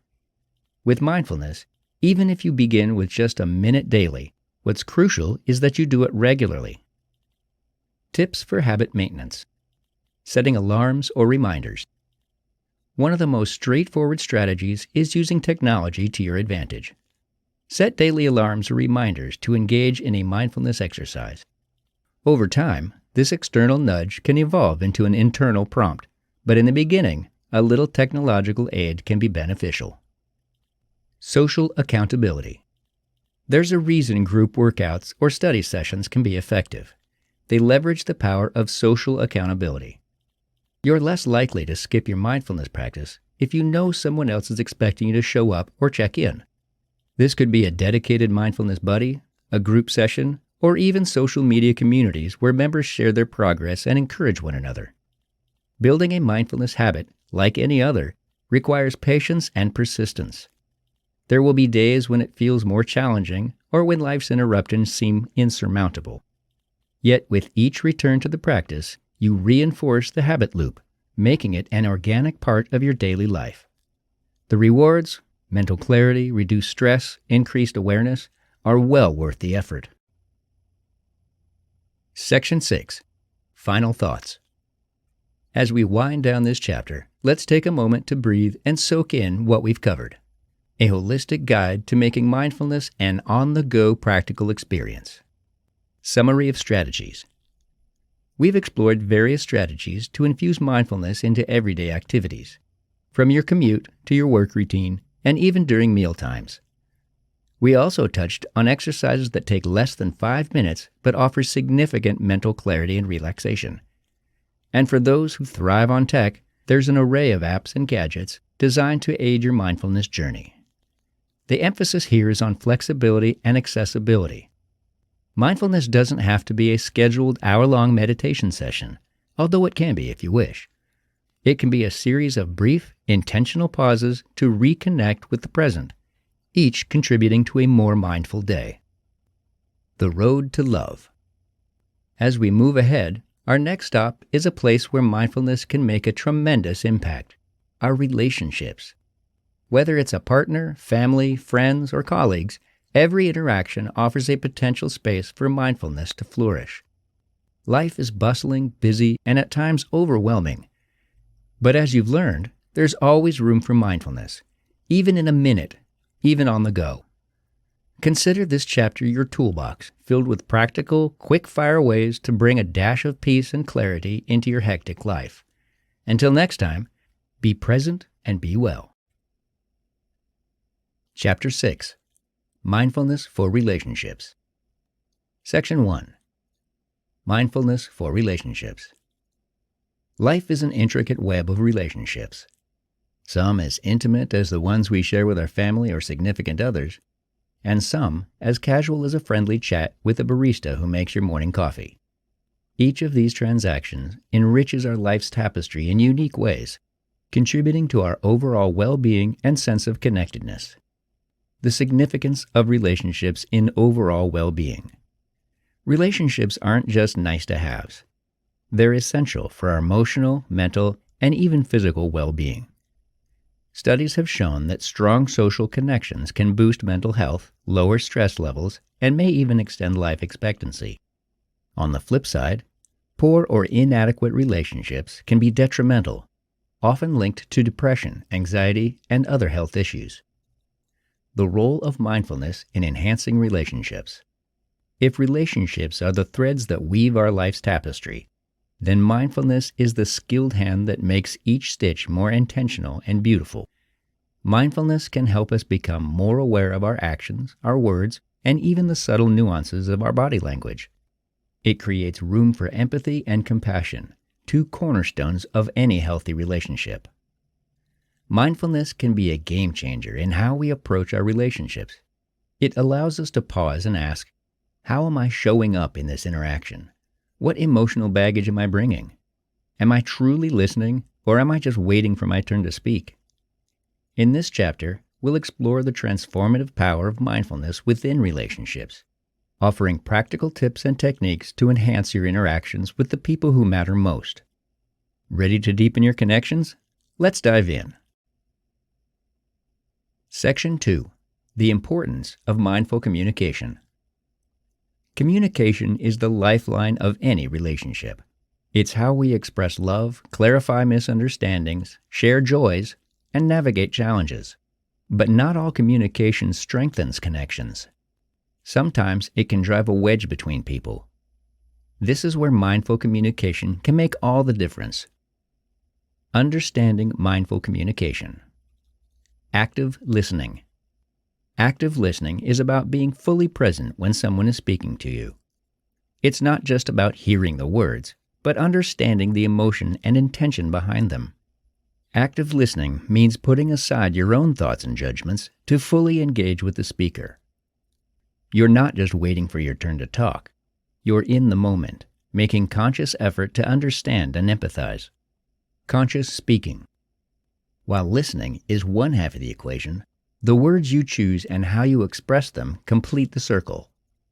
Conscious speaking involves selecting your words carefully and delivering them in a way that aligns with your intentions.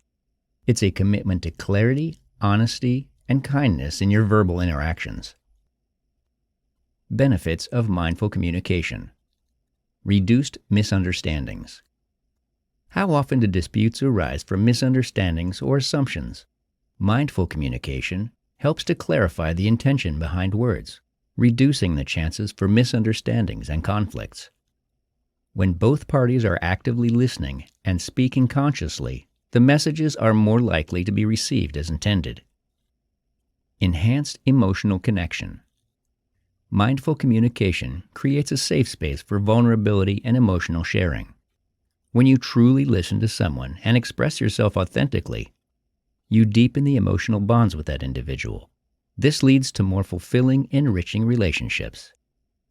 The 3 gates of speech. In ancient wisdom traditions, it is said that before speaking, one should pass their words through 3 gates. 1. Is it true? Truth is the foundation of all strong relationships. Before sharing something, ask yourself if it's factual or merely an interpretation.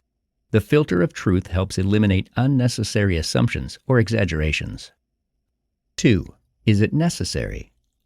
Not everything that can be said should be said. The gate of necessity invites you to consider whether your words contribute constructively to the conversation. Will they bring clarity, or could they cause unnecessary distress? 3. Is it kind? The final gate is kindness. Even difficult truths can be shared in a compassionate manner. Kindness doesn't mean avoiding hard conversations, but approaching them with empathy and a genuine desire for mutual understanding. Section 3. Strategies for being more present in interpersonal communications. You can read all the books on communication and still find yourself drifting away in the middle of a conversation, planning dinner, pondering your work tasks, or replaying an old argument in your head. Presence is a skill, and fortunately, it's one we can cultivate. Let's explore some strategies for becoming more present in your daily interactions. The STOP, or STOP technique for immediate presence. The STOP technique is a simple tool you can use to snap back to the present moment, particularly useful in heated or overwhelming conversations. Here's how it works. Stop. The first step is to stop what you're doing. It's a literal pause in the physical sense and a figurative one for your mind. Take a breath. Now, take a deep breath. Feel the air enter your lungs and the subtle relief that accompanies it. This step is crucial as it allows you to slow down the rush of thoughts and emotions. Observe. Take a moment to observe the situation. What is the emotional climate? How are you feeling? How does the other person seem to be feeling? No judgments, just observe. Proceed. Finally, you proceed, but with greater awareness and deliberation. You are now more equipped to handle the interaction in a mindful way, whether it's a challenging confrontation or a simple conversation. Mindful eye contact. The windows to the soul. The eyes are often called the windows to the soul for a reason. When we make eye contact, we not only show that we are engaged, but we also create a subtle emotional connection. It's an affirmation that you're not just hearing, but truly seeing the other person. Benefits and steps. The benefits of eye contact extend from building trust to better understanding of the person's emotional state. To practice mindful eye contact, start by consciously focusing on the eyes of the person you're conversing with. Keep your gaze steady but natural, without staring intensely or looking away too often. It may feel awkward initially, but like anything else, it becomes more comfortable with practice. The power of touch. Handshakes, hugs, and human connection. Physical touch, when appropriate, can be an incredibly potent way to enhance a sense of connection. A handshake, a pat on the back, or a hug can express what words can't. Mindfulness in physical interactions. When you engage in any form of touch, be fully present. Feel the sensation of the contact, whether it's the firm grip of a handshake or the soft, comforting enclosure of a hug. Notice your own feelings and possibly even the emotional tone of the other person.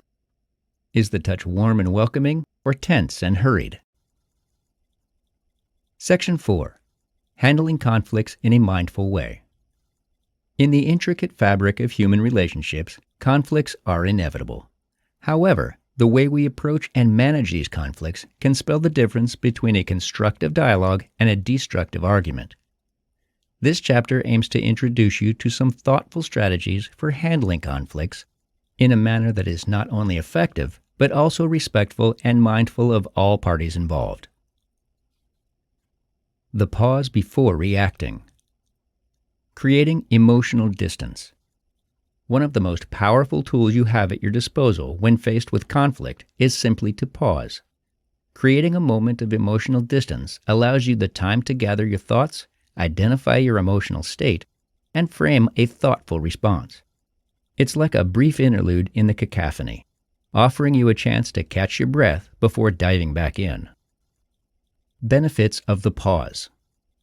The benefits of taking a brief pause are manifold. It allows you the opportunity to step back and see the bigger picture, to weigh the long-term consequences of your actions, and most importantly, to make a choice rather than falling prey to knee-jerk emotional responses. Navigating emotional triggers. Identifying triggers. Being aware of what triggers you emotionally is the first step in navigating the murky waters of conflict more effectively. It is akin to understanding the contours of a labyrinth. You're better equipped to find your way out. Mindful responses versus reactive responses. Armed with the knowledge of your emotional triggers, you can choose a mindful response over a reactive one. A reactive response might relieve immediate tension, but often exacerbates the conflict, whereas a mindful response tends to be more considerate, thought out, and focused on long-term solutions. Constructive versus destructive conflict. Mindful argumentation. There's a difference between arguing to win and arguing to understand. The former type of argument tends to escalate conflict. The latter tends to resolve it. Mindful argumentation is about seeking to understand before being understood, thereby laying the groundwork for a more harmonious solution. The danger of the blame game. Pointing fingers is an easy route to take in the heat of the moment, but it rarely solves the issues at hand. The blame game turns the focus outward, putting the other party on the defensive, which usually results in them becoming more entrenched in their position. Mindfulness calls for us to turn the lens inward, examining our own thoughts, feelings, and behaviors first before seeking accountability from others. Section 5. Special Focus. Mindfulness in Family Dynamics. The importance of mindfulness becomes particularly salient in the arena of our family relationships. The family unit often serves as a crucible for our most enduring and intimate interactions, and it is here that the practice of mindfulness can prove most transformative. This section explores how applying the principles of mindfulness can improve the dynamics within the family, focusing on both parenting and interactions with elder members. Mindful parenting. Present moment attention in child raising. In the hustle and bustle of modern life, it's easy for parents to become preoccupied with the myriad of responsibilities that demand their attention. However, mindful parenting calls for a focus on the present moment, especially when interacting with children. This is not merely about spending time. It's about being mentally and emotionally present during that time. This nurtures a deep emotional connection between parent and child, laying the foundation for a strong, trusting relationship. Emotional regulation in parent-child interactions. It's inevitable that conflicts will arise between parents and children. However, these conflicts can serve as opportunities for emotional regulation and mutual understanding when approached mindfully. A calm demeanor can diffuse a heated moment, and taking the time to understand a child's perspective can lead to more empathetic and effective problem-solving. Mindfulness with elders. Patience and understanding. Caring for elder family members offers its own unique set of challenges, often requiring large reserves of patience and understanding. Mindfulness practices can help caregivers remain composed, even in the face of repetitiveness, slow-paced activities, or perhaps even bouts of forgetfulness commonly associated with aging. Reducing stress in caregiving. The act of caregiving can be immensely stressful. The constant demands, both emotional and physical, can take a toll. Mindfulness can serve as a respite, a form of self-care that allows the caregiver to regroup mentally and emotionally. Simple mindfulness exercises, even if only for a few minutes a day, can reduce stress levels and improve the overall quality of care provided. Section 6. Mindfulness in Romantic Relationships. In the sphere of romantic relationships, mindfulness can act as a balm for the challenges and complications that naturally arise. Partnerships built on mindful practices experience deeper connections, better communication, and increased capacity for understanding and compassion. This section delves into how mindfulness can enrich various aspects of your romantic relationship, from the quality of dates to the intimacy shared between partners. Mindful dates. Quality time over quantity. The maxim that it's the quality, not the quantity, that counts is especially true in the context of mindful dating. Whether it's a short walk together or an elaborate night out, what truly matters is your level of engagement and presence during that time. Mindful dates are characterized by undistracted attention where both partners are fully present, amplifying the value of every shared moment. Genuine engagement. Active listening and authentic interaction form the backbone of mindful dates. Instead of going through the motions or following a preset script, genuine engagement means you're fully invested in the conversation and activities at hand. This fosters an environment where both partners feel seen, heard, and valued, laying the groundwork for a fulfilling relationship. Mindful intimacy. Emotional presence. Intimacy is not merely a physical endeavor, but an emotional one as well. Emotional presence in intimate moments involves more than just being in the same room. It entails being mentally and emotionally attuned to your partner. By focusing on the present moment, you allow a richer, deeper emotional connection to blossom, enhancing the quality of your intimate life. Physical connection. In the context of physical intimacy, mindfulness can transform the experience into something deeply enriching. Mindfulness invites you to focus on sensations, to be aware of each touch, each breath, each shared moment. This heightened awareness not only intensifies the experience, but also fosters a sense of true connection, making the act not just physical, but profoundly emotional as well. Section 7. Professional relationships. The application of mindfulness is not limited to personal or romantic relationships. It holds significant value in the professional sphere as well. Mindfulness can transform workplaces into more harmonious, efficient, emotionally intelligent environments. This section explores how mindfulness can be integrated into leadership styles and colleague interactions to foster a culture of awareness, empathy, and collaborative success. Mindfulness in leadership.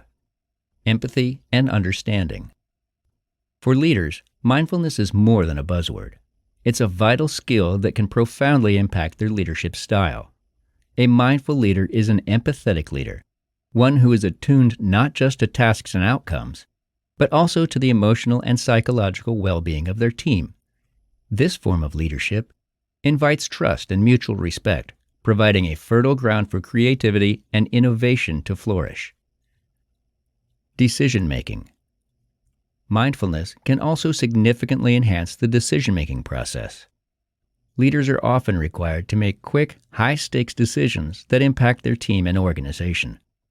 The practice of mindfulness allows for a pause, a moment to reflect before reacting, which can result in more thoughtful and balanced choices. This pause helps leaders to consider multiple perspectives and potential consequences, leading to decisions that are both reasoned and fair. Mindfulness with colleagues. Team cohesion. In a busy, deadline-driven environment, it's easy for teams to become fragmented, with each member focused solely on their individual tasks. Mindfulness can serve as a unifying force. By encouraging mindful interactions, such as actively listening during meetings or offering unique, constructive feedback, colleagues can foster a sense of cohesion and shared purpose within the team. Workplace harmony. Workplace conflict is inevitable, but how those conflicts are managed can determine the overall atmosphere of the workplace.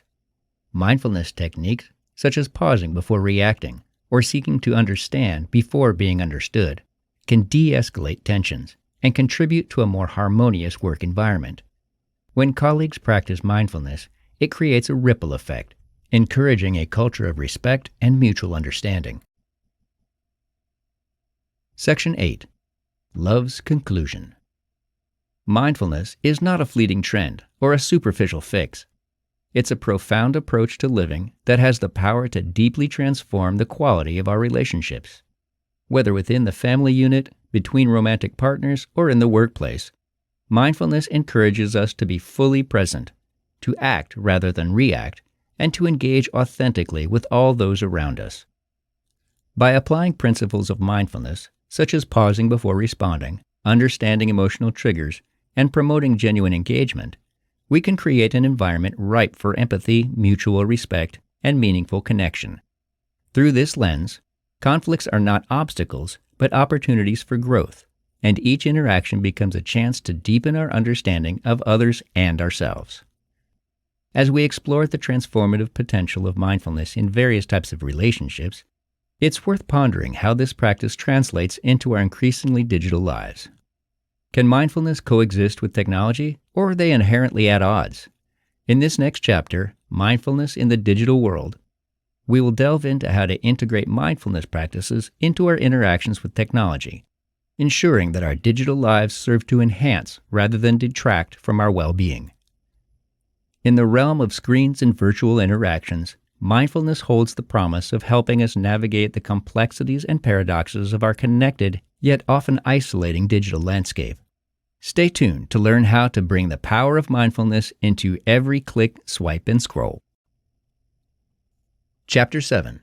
Mindfulness in a Digital World. Section 1.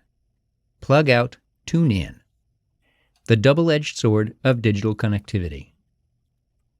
In today's fast-paced world, digital technology has become an integral part of our daily lives. It connects us to people and information in ways that were unthinkable just a few decades ago.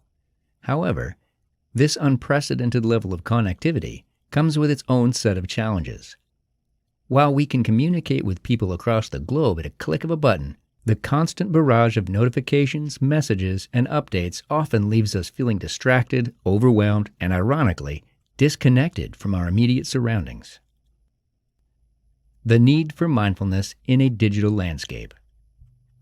Given the pervasive nature of digital technology, finding a balanced, healthy relationship with our screens has never been more crucial. It is here that mindfulness can play a pivotal role. Just as mindfulness can transform interpersonal relationships, it also has the potential to help us engage with technology in a manner that is intentional rather than compulsive.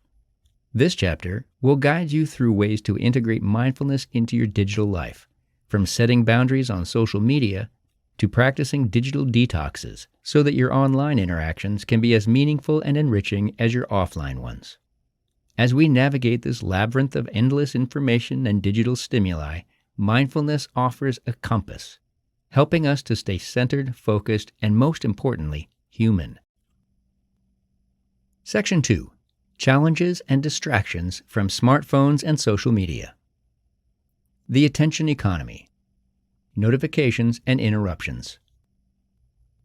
In the digital world, attention is a prized commodity. Apps and platforms are specifically designed to grab and hold your attention, often at the expense of our well-being. Notifications act as constant interruptions, breaking our concentration and creating a fragmented experience of time and focus. Each buzz and ding pulls us away from the present moment, disrupting the flow of our daily lives. The illusion of multitasking. Many of us labor under the misconception that we can effectively juggle multiple tasks at once, flitting from one app to another. However, research indicates that true multitasking is a myth. What we're actually doing is task switching, which is both mentally exhausting and less efficient. The illusion of multitasking can lead to a diluted sense of presence both online and offline, reducing the quality of our interactions and work. The social comparison trap. The highlight reel effect. Social media platforms primarily showcase the best aspects of people's lives, the successes, the vacations, the picture-perfect moments. This highlight reel creates a skewed perception of reality, where everyone else's life seems more glamorous or fulfilling than our own.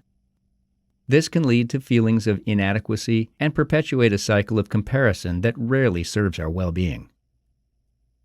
Negative emotional consequences. Engaging in constant social comparison can have detrimental effects on our emotional health. It can trigger feelings of envy, loneliness, and even depression. What's more, this comparison often takes place in isolation, amplifying the negative emotional impact. It's crucial to remember that what we see online is but a curated snapshot, not a complete portrayal of anyone's life. Section 3. Tips for digital detox. Setting boundaries. Screen-free zones. Creating physical spaces where screens are not allowed can be a powerful first step in regaining control over your digital life. Whether it's the dinner table, the bedroom, or a reading nook, designating certain areas as screen-free zones can encourage more mindful, present interactions with others and offer you a respite from constant digital engagement. Screen-free times. In addition to places, consider setting specific times of the day when screens are off limits. This could be during meals, the first hour after you wake up, or the hour before you go to sleep. These screen-free windows can help you start and end your day with a sense of calm and presence, rather than a rush of information and notifications. The 24-Hour Digital Detox Challenge. Steps and guidelines. Taking a full day away from digital devices can be a revealing experience. To prepare, notify key contacts that you'll be unreachable. Set up an auto-response for your email, and perhaps most importantly, make a plan for how you'll spend your time. Whether it's reading, spending time in nature, or engaging in physical activity, the aim is to reorient your attention away from the digital realm. Reflections and observations. After completing the 24-hour detox, take some time to reflect. Did you notice any changes in your mood or stress levels? Were you more attentive in your interactions? What did you learn about your digital habits and their effects on you?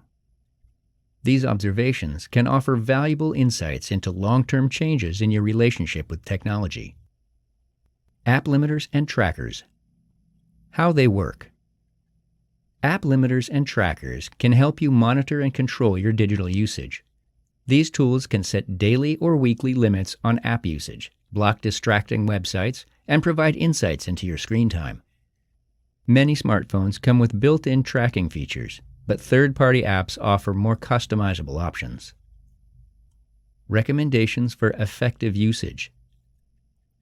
For these tools to be effective, it's essential to engage with them mindfully. Review the data regularly to understand your digital habits better and adjust your limitations accordingly. Also, consider setting short-term goals for screen time reduction and celebrate your progress, however small. Section 4. Mindful scrolling and other habits. Mindful social media consumption. Intentional following and unfollowing. Mindfulness extends to the choices we make in curating our social media feeds. Being intentional about whom you follow can make a significant impact on your mental and emotional well-being. Take time to assess the content and accounts that populate your feed. If they don't align with your values or contribute positively to your life, consider unfollowing them or muting them. The why before we scroll. Before diving into a scrolling session, pause and ask yourself, why am I doing this? Whether it's to catch up on the news, stay connected with friends, or simply pass time, having a clear intention can help you engage more mindfully and prevent you from getting lost in an endless scroll. Mindful emailing and messaging. One thing at a time. In our multitasking culture, it's easy to juggle emails and messages while doing other tasks. However, this often leads to mistakes and misunderstandings. Make it a habit to focus solely on your emailing or messaging when you're engaged in it. This not only increases the quality of your communication, but also allows you to complete it more efficiently. Mindfulness in digital communication. Bring the principles of mindfulness into your digital communications by pausing before sending a message or email. Consider the tone, the content, and the implications. A moment of reflection can help you communicate more clearly and avoid potential conflicts or misunderstandings.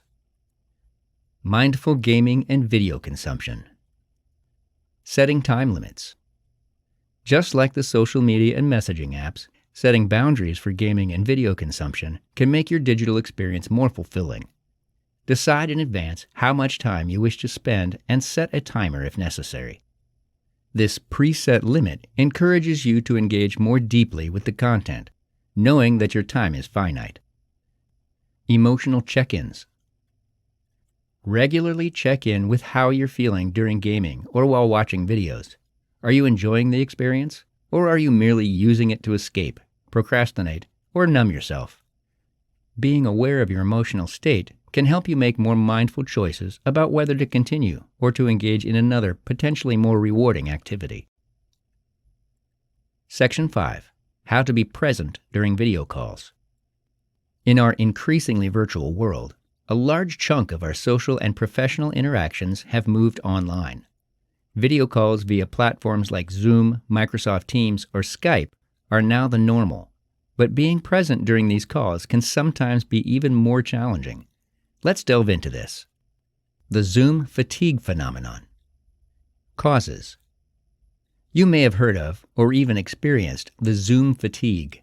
It's that drained feeling you get after a series of video calls. The reasons can be numerous. The strain of focusing on multiple faces on a screen, the lack of nonverbal cues that we subconsciously rely on, or even the self-consciousness that comes from seeing yourself on screen. Mindful solutions. Combating Zoom fatigue requires a mindful approach. First, give yourself short breaks between calls whenever possible to relax and reset. Also, consider turning off your self-view. It's a surprisingly effective way to reduce self-consciousness and distraction. Finally, make sure your setup allows you to look at the camera at eye level, which makes the interaction feel more natural and facilitates better focus. Active listening in digital interactions. Nonverbal cues. While you can't perfectly replicate the feel of in-person conversations, you can certainly make digital interactions more meaningful by paying attention to nonverbal cues. Watch for facial expressions, the tone of voice, or even slight hesitations. These can tell you a lot about how the other person is feeling. The importance of full attention. It's easy to get distracted during a video call. You might be tempted to multitask, check emails, or even wander off mentally. However, just as in face-to-face interactions, your full attention is required for meaningful communication. Keep your focus on the call. If you find your attention wavering, use the stop technique, or take a few deep breaths to bring yourself back to the moment. The unique challenge of video calls can make it hard to be as present as we would be in a physical meeting. But with some mindful adjustments, you can combat Zoom fatigue and bring more engagement to your digital interactions. This not only makes the call more productive, but also adds a layer of human connection that we so deeply crave, especially in a virtual setup. Section 6. The healthy relationship with digital assistants. In the modern era, the line between human interaction and technology is increasingly blurred. Digital assistants like Alexa, Google Assistant, or Siri are becoming an integrated part of our households and lives. While these can be incredibly convenient, they bring a host of challenges when it comes to being mindful. The intrusion of always-on devices. Smart homes and constant listening. The advent of smart homes has been groundbreaking in terms of convenience and automation. However, they also create a sense of always-on listening, potentially compromising our sense of privacy. These devices can pick up not just commands, but also fragments of conversation or even moments of silence, altering the dynamics of domestic spaces. Personal boundaries. In light of this constant listening, establishing personal boundaries becomes crucial. Maybe you can switch off your digital assistants during intimate conversations. Or you can make it a rule not to have them in private spaces, like the bedroom or bathroom. Being mindful about where and how we use these devices can help you maintain a sense of privacy and autonomy within your home. Ethical mindfulness in tech. Data privacy and security. It's easy to forget that every query to our digital assistant is data, a slice of information about you, your preferences, and your activities. Be mindful of what data you're sharing. Familiarize yourself with the privacy policies of those devices. Adjust settings to limit data sharing where possible, and routinely check and delete stored data if necessary. Environmental footprint. Our love for tech also has a carbon footprint. Devices consume electricity, they're manufactured using resources, and they become electronic waste at the end of their life cycle. Being mindful means recognizing and minimizing our environmental impacts. This could mean using energy-efficient settings, recycling old devices, or simply making sure to unplug chargers and turn off devices when not in use. Section 7. Game over. New beginnings. Navigating the digital world can often feel like a tightrope walk between convenience and chaos. Yet, as we have explored in this chapter, mindfulness offers us a safety net. Through intentional practices, like setting boundaries, conducting digital detoxes, and engaging in mindful scrolling and communication, we can interact with technology in a way that serves us rather than derails us. The overarching theme is simple: awareness. Being aware of how we engage with technology enables us to reclaim our time, focus, and emotional well-being. Chapter 8. Advanced Mindfulness Techniques. Section 1. Introduction to Advanced Mindfulness Techniques. The journey from beginner to advanced practitioner. As you continue to incorporate mindfulness into various facets of your life, from relationships to the digital world, you may find that the foundational techniques you've been using have become second nature. This marks a transition in your mindfulness journey, one that may have you contemplating deeper, more focused practices. Going from a beginner to an advanced practitioner is not just about accumulating technique, but about deepening your understanding and refining your approach to mindfulness in a way that aligns with your unique life circumstances. Who should consider advanced techniques? Advanced mindfulness techniques are suitable for individuals who have a firm grasp on the basics and are looking for ways to deepen their practice. Perhaps you have noticed positive changes in your life, and you are eager to take things to the next level. Maybe you're facing more complex challenges that require a nuanced approach. Regardless of your motivation, advanced techniques offer a greater depth of resources for self-awareness, emotional regulation, and cognitive flexibility. In this chapter, we will explore a variety of advanced techniques ranging from mindfulness meditation practices like Vipassana and Zen to complex breathwork and body scans. These methods can provide you with a more intricate toolbox for tackling life's challenges and enriching your experience of each moment. Section 2. For those who want to dive deeper. So you've been incorporating mindfulness into your daily routine and you're starting to see the benefits. That's fantastic. But what if you're hungry for more? What if you're sensing that there's a deeper level of understanding and benefits just waiting to be explored? The importance of deepening practice. Mindfulness is not just a quick fix. It's a lifelong journey. As with many skills, the more you practice, the better you get. A deepened practice can lead to more profound changes in your perception, your emotional resilience, and your general well-being. It can take you from merely coping with life's challenges to truly thriving. Advanced versus basic techniques. Key differences. 1. Depth of awareness. Basic techniques often focus on surface-level observations, like your breath or bodily sensations. Advanced techniques may involve delving into deeper emotional or even spiritual levels of experience. 2. Duration and commitment. Basic techniques are often designed to be quick and accessible, whereas advanced techniques may require extended periods of practice and a greater level of commitment. 3. Skill level.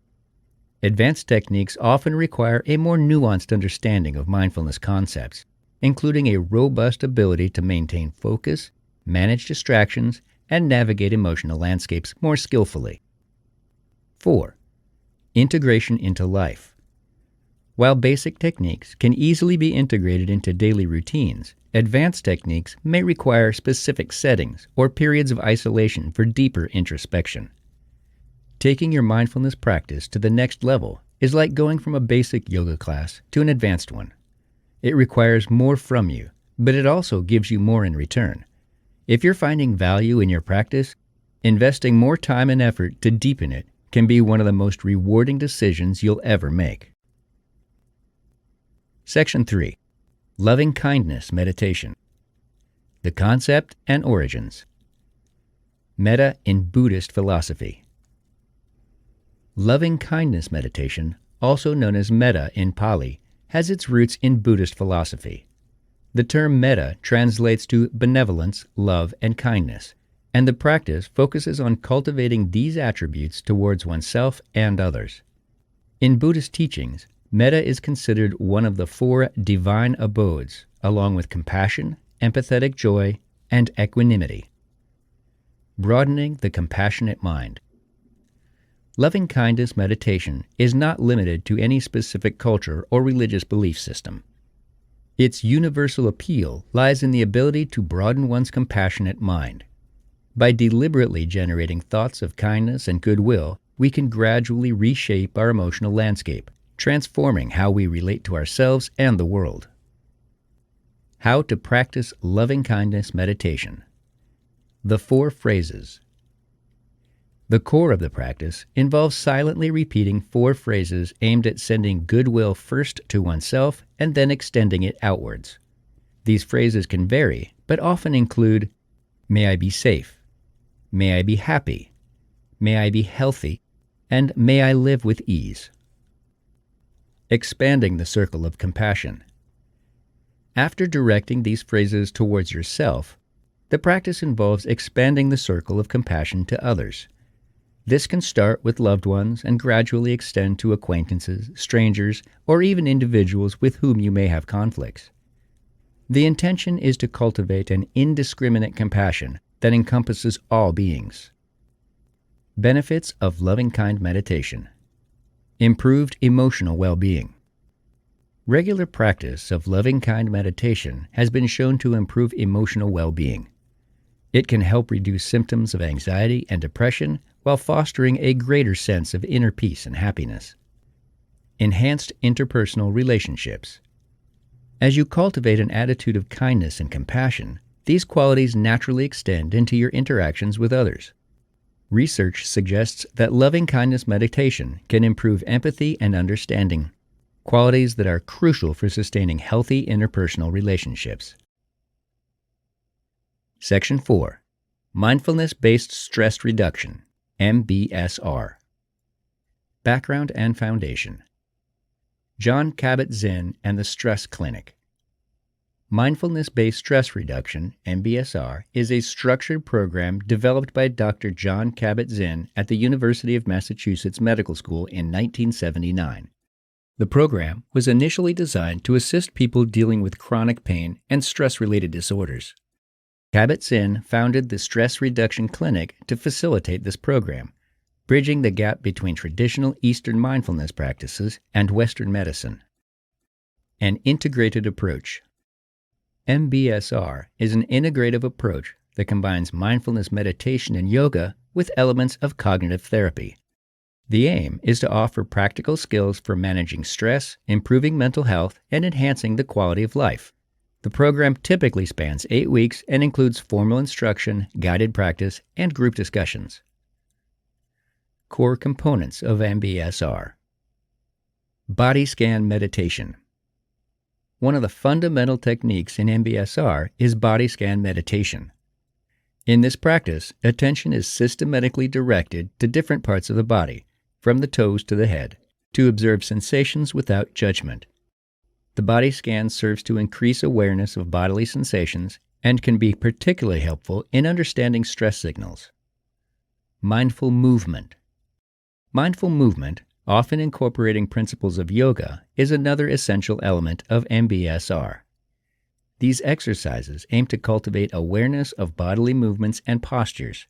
By engaging in mindful movement, participants learn to carry out mindfulness in everyday activities, thereby gaining more control over their responses to stressors.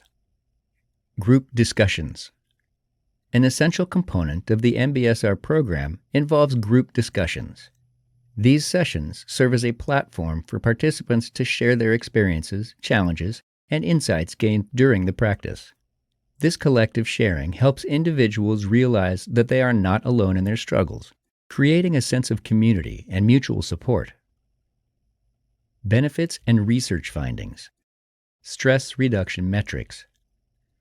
Multiple studies have confirmed the effectiveness of MBSR in reducing stress levels. Metrics such as lowered cortisol levels, reduced blood pressures, and improved immune response are often cited in research findings. Cognitive improvements. Beyond stress reduction, MBSR has been shown to offer cognitive benefits, including enhanced focus, memory, and executive function. These improvements have wide-ranging implications, from better work performance to improved interpersonal relationships. Section 5. Using mindfulness to tackle complex emotional issues. Anxiety. The nature of worrying thoughts. Anxiety often manifests as a storm of worrying thoughts that seem to swirl endlessly in the mind. These thoughts can be future-oriented, involving hypothetical situations that may or may not happen, yet they consume significant emotional energy. Mindfulness as non-attachment. Mindfulness teaches us to approach anxiety with a stance of non-attachment. Instead of getting entangled in worrying thoughts, we learn to observe them as passing mental events. This non-attached observation creates emotional distance and reduces the intensity of the experience. Breath focus during anxiety attacks. In moments of acute anxiety, focusing on the breath can be a powerful tool for grounding. Breath focus helps divert attention away from distressing thoughts and creates a point of stability in the midst of emotional turbulence. Mindful labeling of emotions. Labeling emotions as they arise can provide a level of cognitive control during anxious episodes. Simple labels like worry or fear can help depersonalize the experience, making it easier to manage and reducing its emotional impact. Depression. The problem of mental loops. Depression often involves recurrent loops of negative thoughts and emotions. These mental patterns can create a sense of hopelessness and make it difficult to break free from the depressive cycle. Breaking the cycle. Mindfulness can help break these mental loops by creating awareness of thought patterns. By observing thoughts without judgment, individuals can identify triggers and avoid spiraling further into depressive states. Mindfulness-based cognitive therapy, MBCT. MBCT integrates mindfulness practices with elements of cognitive therapy to treat depression. This approach helps individuals become aware of their thought patterns, thereby empowering them to challenge and change negative cognitive structures. Acceptance and Commitment Therapy, ACT. ACT is another therapeutic approach that employs mindfulness to tackle depression. The focus here is on emotions and situations as they are, rather than attempting to change them. This acceptance is coupled with commitment to action that aligns with personal values, thus providing a pathway out of depression. Section 6. Mindfulness and Emotional Resilience. The concept of emotional resilience. Bouncing back from adversity. Emotional resilience refers to the ability to adapt and bounce back from difficult experiences or adversities.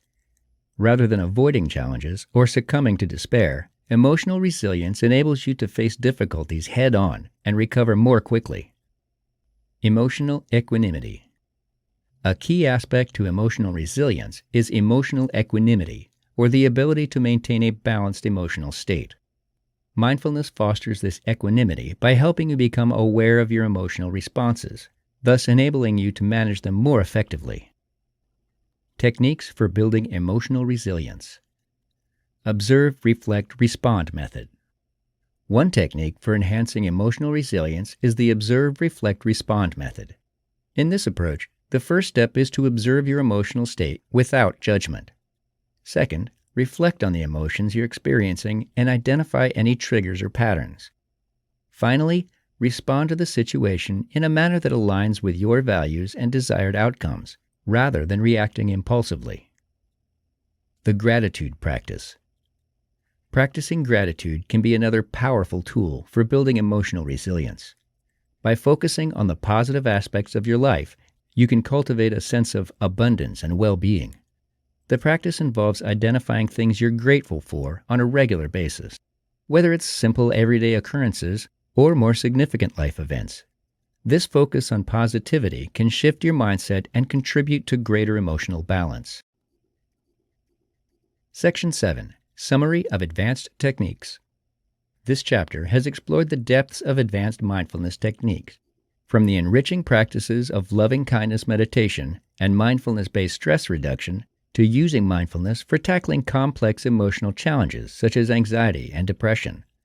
We also delved into methods for building emotional resilience, equipping you with a holistic array of tools for navigating the complexities of mental and emotional well-being. In the final chapter, we will explore how mindfulness can transition from being just a technique to becoming a lifestyle. You'll learn how to create your own mindfulness ritual, thereby making the practice sustainable and personally meaningful. Through this transformational journey, you'll find that mindfulness is not just a fleeting state, but a foundational element that can significantly enhance the quality of your life. Chapter 9. Building a Mindful Life. Section 1. Introduction to our conclusion. You've learned the methods, the techniques, and even delved into the advanced practices of mindfulness. Now it's time to take a crucial step further, transitioning from using mindfulness as a set of isolated exercises to incorporating it as an essential part of your everyday life. However, the key to a lasting mindfulness practice lies in its sustainability. Techniques and exercises are beneficial, but their real power shines when they become habitual, seamlessly woven into the fabric of your daily existence. In this final chapter, we provide a roadmap to guide you in making mindfulness a sustainable lifestyle, outlining personalized rituals and broad applications that can help you live a truly mindful life. Section 2. How to make mindfulness a long-term habit. In making mindfulness a long-term habit, it's essential to prioritize consistency over intensity. It's far better to have short but steady practice than to dive in too deeply only to abandon it later. Small, regular practices. The power of routine. Incorporating small mindfulness practices into your daily routine can make a profound difference. The act of dedicating even just a few minutes a day to mindfulness adds up over time and becomes a solid foundation for a more mindful life. Avoiding burnout. While enthusiasm is beneficial, it's crucial not to overcommit and risk burnout. Keep your practices manageable. Your mindfulness journey is a marathon, not a sprint. Pace yourself accordingly to make it sustainable. Triggers and habit stacking. Identifying cues. Every habit is triggered by a cue. Recognize what normally prompts you to engage in other routine activities like brushing your teeth or brewing your morning coffee. Once you identify these cues, you can attach mindfulness practices to them. Adding mindfulness to existing habits. This concept, known as habit stacking, involves linking your new mindfulness practices with habits you already have in place. For instance, taking 3 deep breaths every time you sit down at your work desk can quickly become a new mindfulness habit that is triggered by the act of sitting down. Social accountability. Mindfulness groups and communities. Joining a group or a community focused on mindfulness can provide a sense of belonging and external accountability. Regular meetings or check-ins with these groups can serve as deadlines, encouraging you to stick to your practice and offer a platform for sharing insights and challenges. Partnering up for practice. Having a mindfulness partner can offer a more personalized form of accountability. Whether it's a friend, family member, or colleague, practicing mindfulness together can provide both of you with a built-in system for encouragement and feedback. Tracking and journaling. Documenting progress. Creating a mindfulness journal or using a tracking app can help you maintain a consistent practice by providing a visual record of your commitment. Noting down the days you've practiced, the techniques you've tried, or even the emotions you've felt can be incredibly rewarding and educational. Reflecting on experiences. Beyond mere tracking, a journal offers a space for reflection. After each mindfulness session, take a few minutes to jot down what you noticed, how you felt, and any changes you faced. This act of reflection can deepen your understanding of your mindfulness journey and help you tailor your practice to better suit your needs. Accountability, whether social or personal, provides an additional layer of reinforcement to your mindfulness practice, enhancing its sustainability and effectiveness. Combining this with small, regular practices and habit stacking creates a comprehensive strategy for making mindfulness a long-term habit. Section 3. Mindfulness as a lifestyle, not just a technique. When mindfulness extends beyond the cushion or chair and permeates all facets of your life, it evolved from a mere practice to a complete lifestyle. One compelling way this manifests is in the choices you make as a consumer. Mindfulness and consumer choices. Ethics of consumption. Mindfulness eating goes beyond savoring each bite. It also considers the ethical implications of your food choices. Where did your food come from? How was it produced? These questions prompt us to make ethical choices that align with our values, whether that means opting for organic produce or supporting local farmers. Mindfulness in daily choices. Similarly, being mindful in daily shopping decisions can have a significant impact. Whether it's choosing products with less packaging to minimize waste or taking a moment to consider whether you truly need an item, mindfulness can guide you towards more sustainable choices. Mindfulness and environmental responsibility. Sustainable living. Being mindful of your impact on the environment encourages sustainable living practices, such as reducing energy consumption or choosing eco-friendly products. The heightened awareness developed through mindfulness can make you more attuned to your environment, prompting proactive steps to minimize your ecological footprint. Conscious consumerism. Conscious consumerism involves making purchasing decisions that are aligned with your ethical and environmental values. Mindfulness enhances this by making you more deliberate and thoughtful about what you buy, where you buy it, and the life cycle of the items you consume. Mindfulness and social interactions. Presence in conversations. Practicing mindfulness can significantly enhance the quality of your social interactions. Being present in conversations means fully engaging with the person you're talking to, rather than being distracted by other thoughts or activities. This level of presence fosters deeper, more meaningful connections. Active listening. Active listening is an extension of being present. By giving your undivided attention, you're not just hearing the words, you're also picking up on the emotional subtext and nonverbal cues. This form of engaged interaction makes for more empathetic and effective communication. Mindfulness in community building. Community-based mindfulness activities. Taking mindfulness out into your community can create a collective sense of well-being and connectedness. Whether it's organizing group meditation, mindful walks, or other community-oriented mindfulness activities, you're contributing to the cultivation of a more mindful and harmonious environment. Mindful volunteerism. Combining mindfulness with community service brings about a form of volunteerism that is both impactful and fulfilling. Whether you're helping out a local food bank or participating in a neighborhood cleanup, doing so with a mindful approach amplifies the positive effects of your actions. Not only are you helping the community, but you're also cultivating qualities like compassion and empathy in the process. Section 4. Creating your own mindfulness ritual. As you deepen your journey into mindfulness, personalizing your practice becomes an important step. By tailoring your approach to align with your own values, needs, and lifestyle, mindfulness truly becomes woven into the fabric of your daily life. Personalized practices. Exploring various techniques. One size does not fit all in mindfulness. It's beneficial to explore different techniques, be it breathwork, body scan, or loving-kindness meditation, to find out what genuinely resonates with you. This exploration sets the foundation for a sustainable practice. Adapting and tailoring practices. Once you've identified what works best for you, the next step is to adapt and tailor your chosen methods. Perhaps a shorter meditation session fits better into your morning routine, or maybe walking meditation is more practical for you. Flexibility in practice allows for a more personalized experience. Crafting a mindfulness space. Importance of a dedicated area.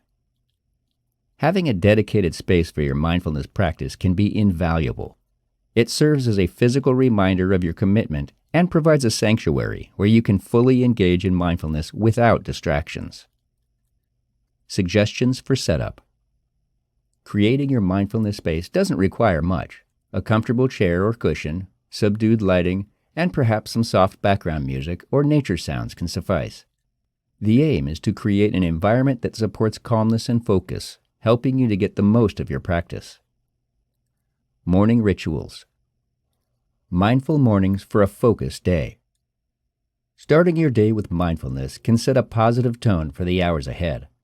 A morning ritual acts as a foundational practice that can enhance your focus, decrease stress, and provide a reservoir of calm that you can draw on throughout the day. Examples and suggestions. Simple practices like mindful breathing for a few minutes, journaling your intentions for the day, or even doing a short mindful walk can be impactful. The key is to select activities that you will look forward to, ensuring that your morning ritual becomes a cherished part of your routine. Evening rituals. Wind-down practices for better sleep. Just as morning rituals prepare you for the day, evening rituals help you transition from the bustle of daytime activities to a restful night's sleep. Mindfulness can help you unwind, making it easier to detach from the stress and stimuli that might interfere with quality sleep. Examples and suggestions. Consider activities that signal your body and mind that it's time to relax.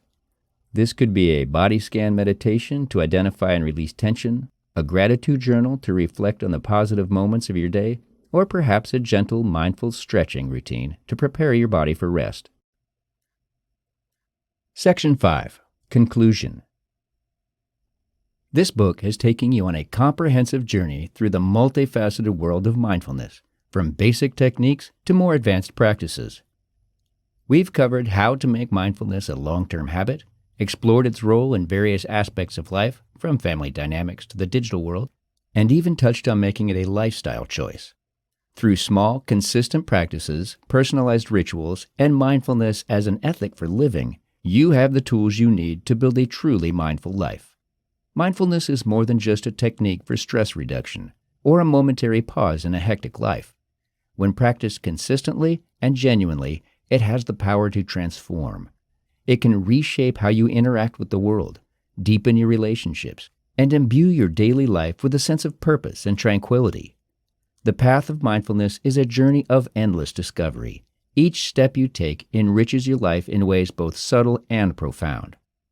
Thank you for embarking on this journey through the pages of this book. May your path in mindfulness be fulfilling, illuminating, and ever-expanding. And may the insights you've gained here serve you well, not just as techniques to be used now and then, but as a lifelong philosophy for a more aware, compassionate, and contented life. Here's to living mindfully.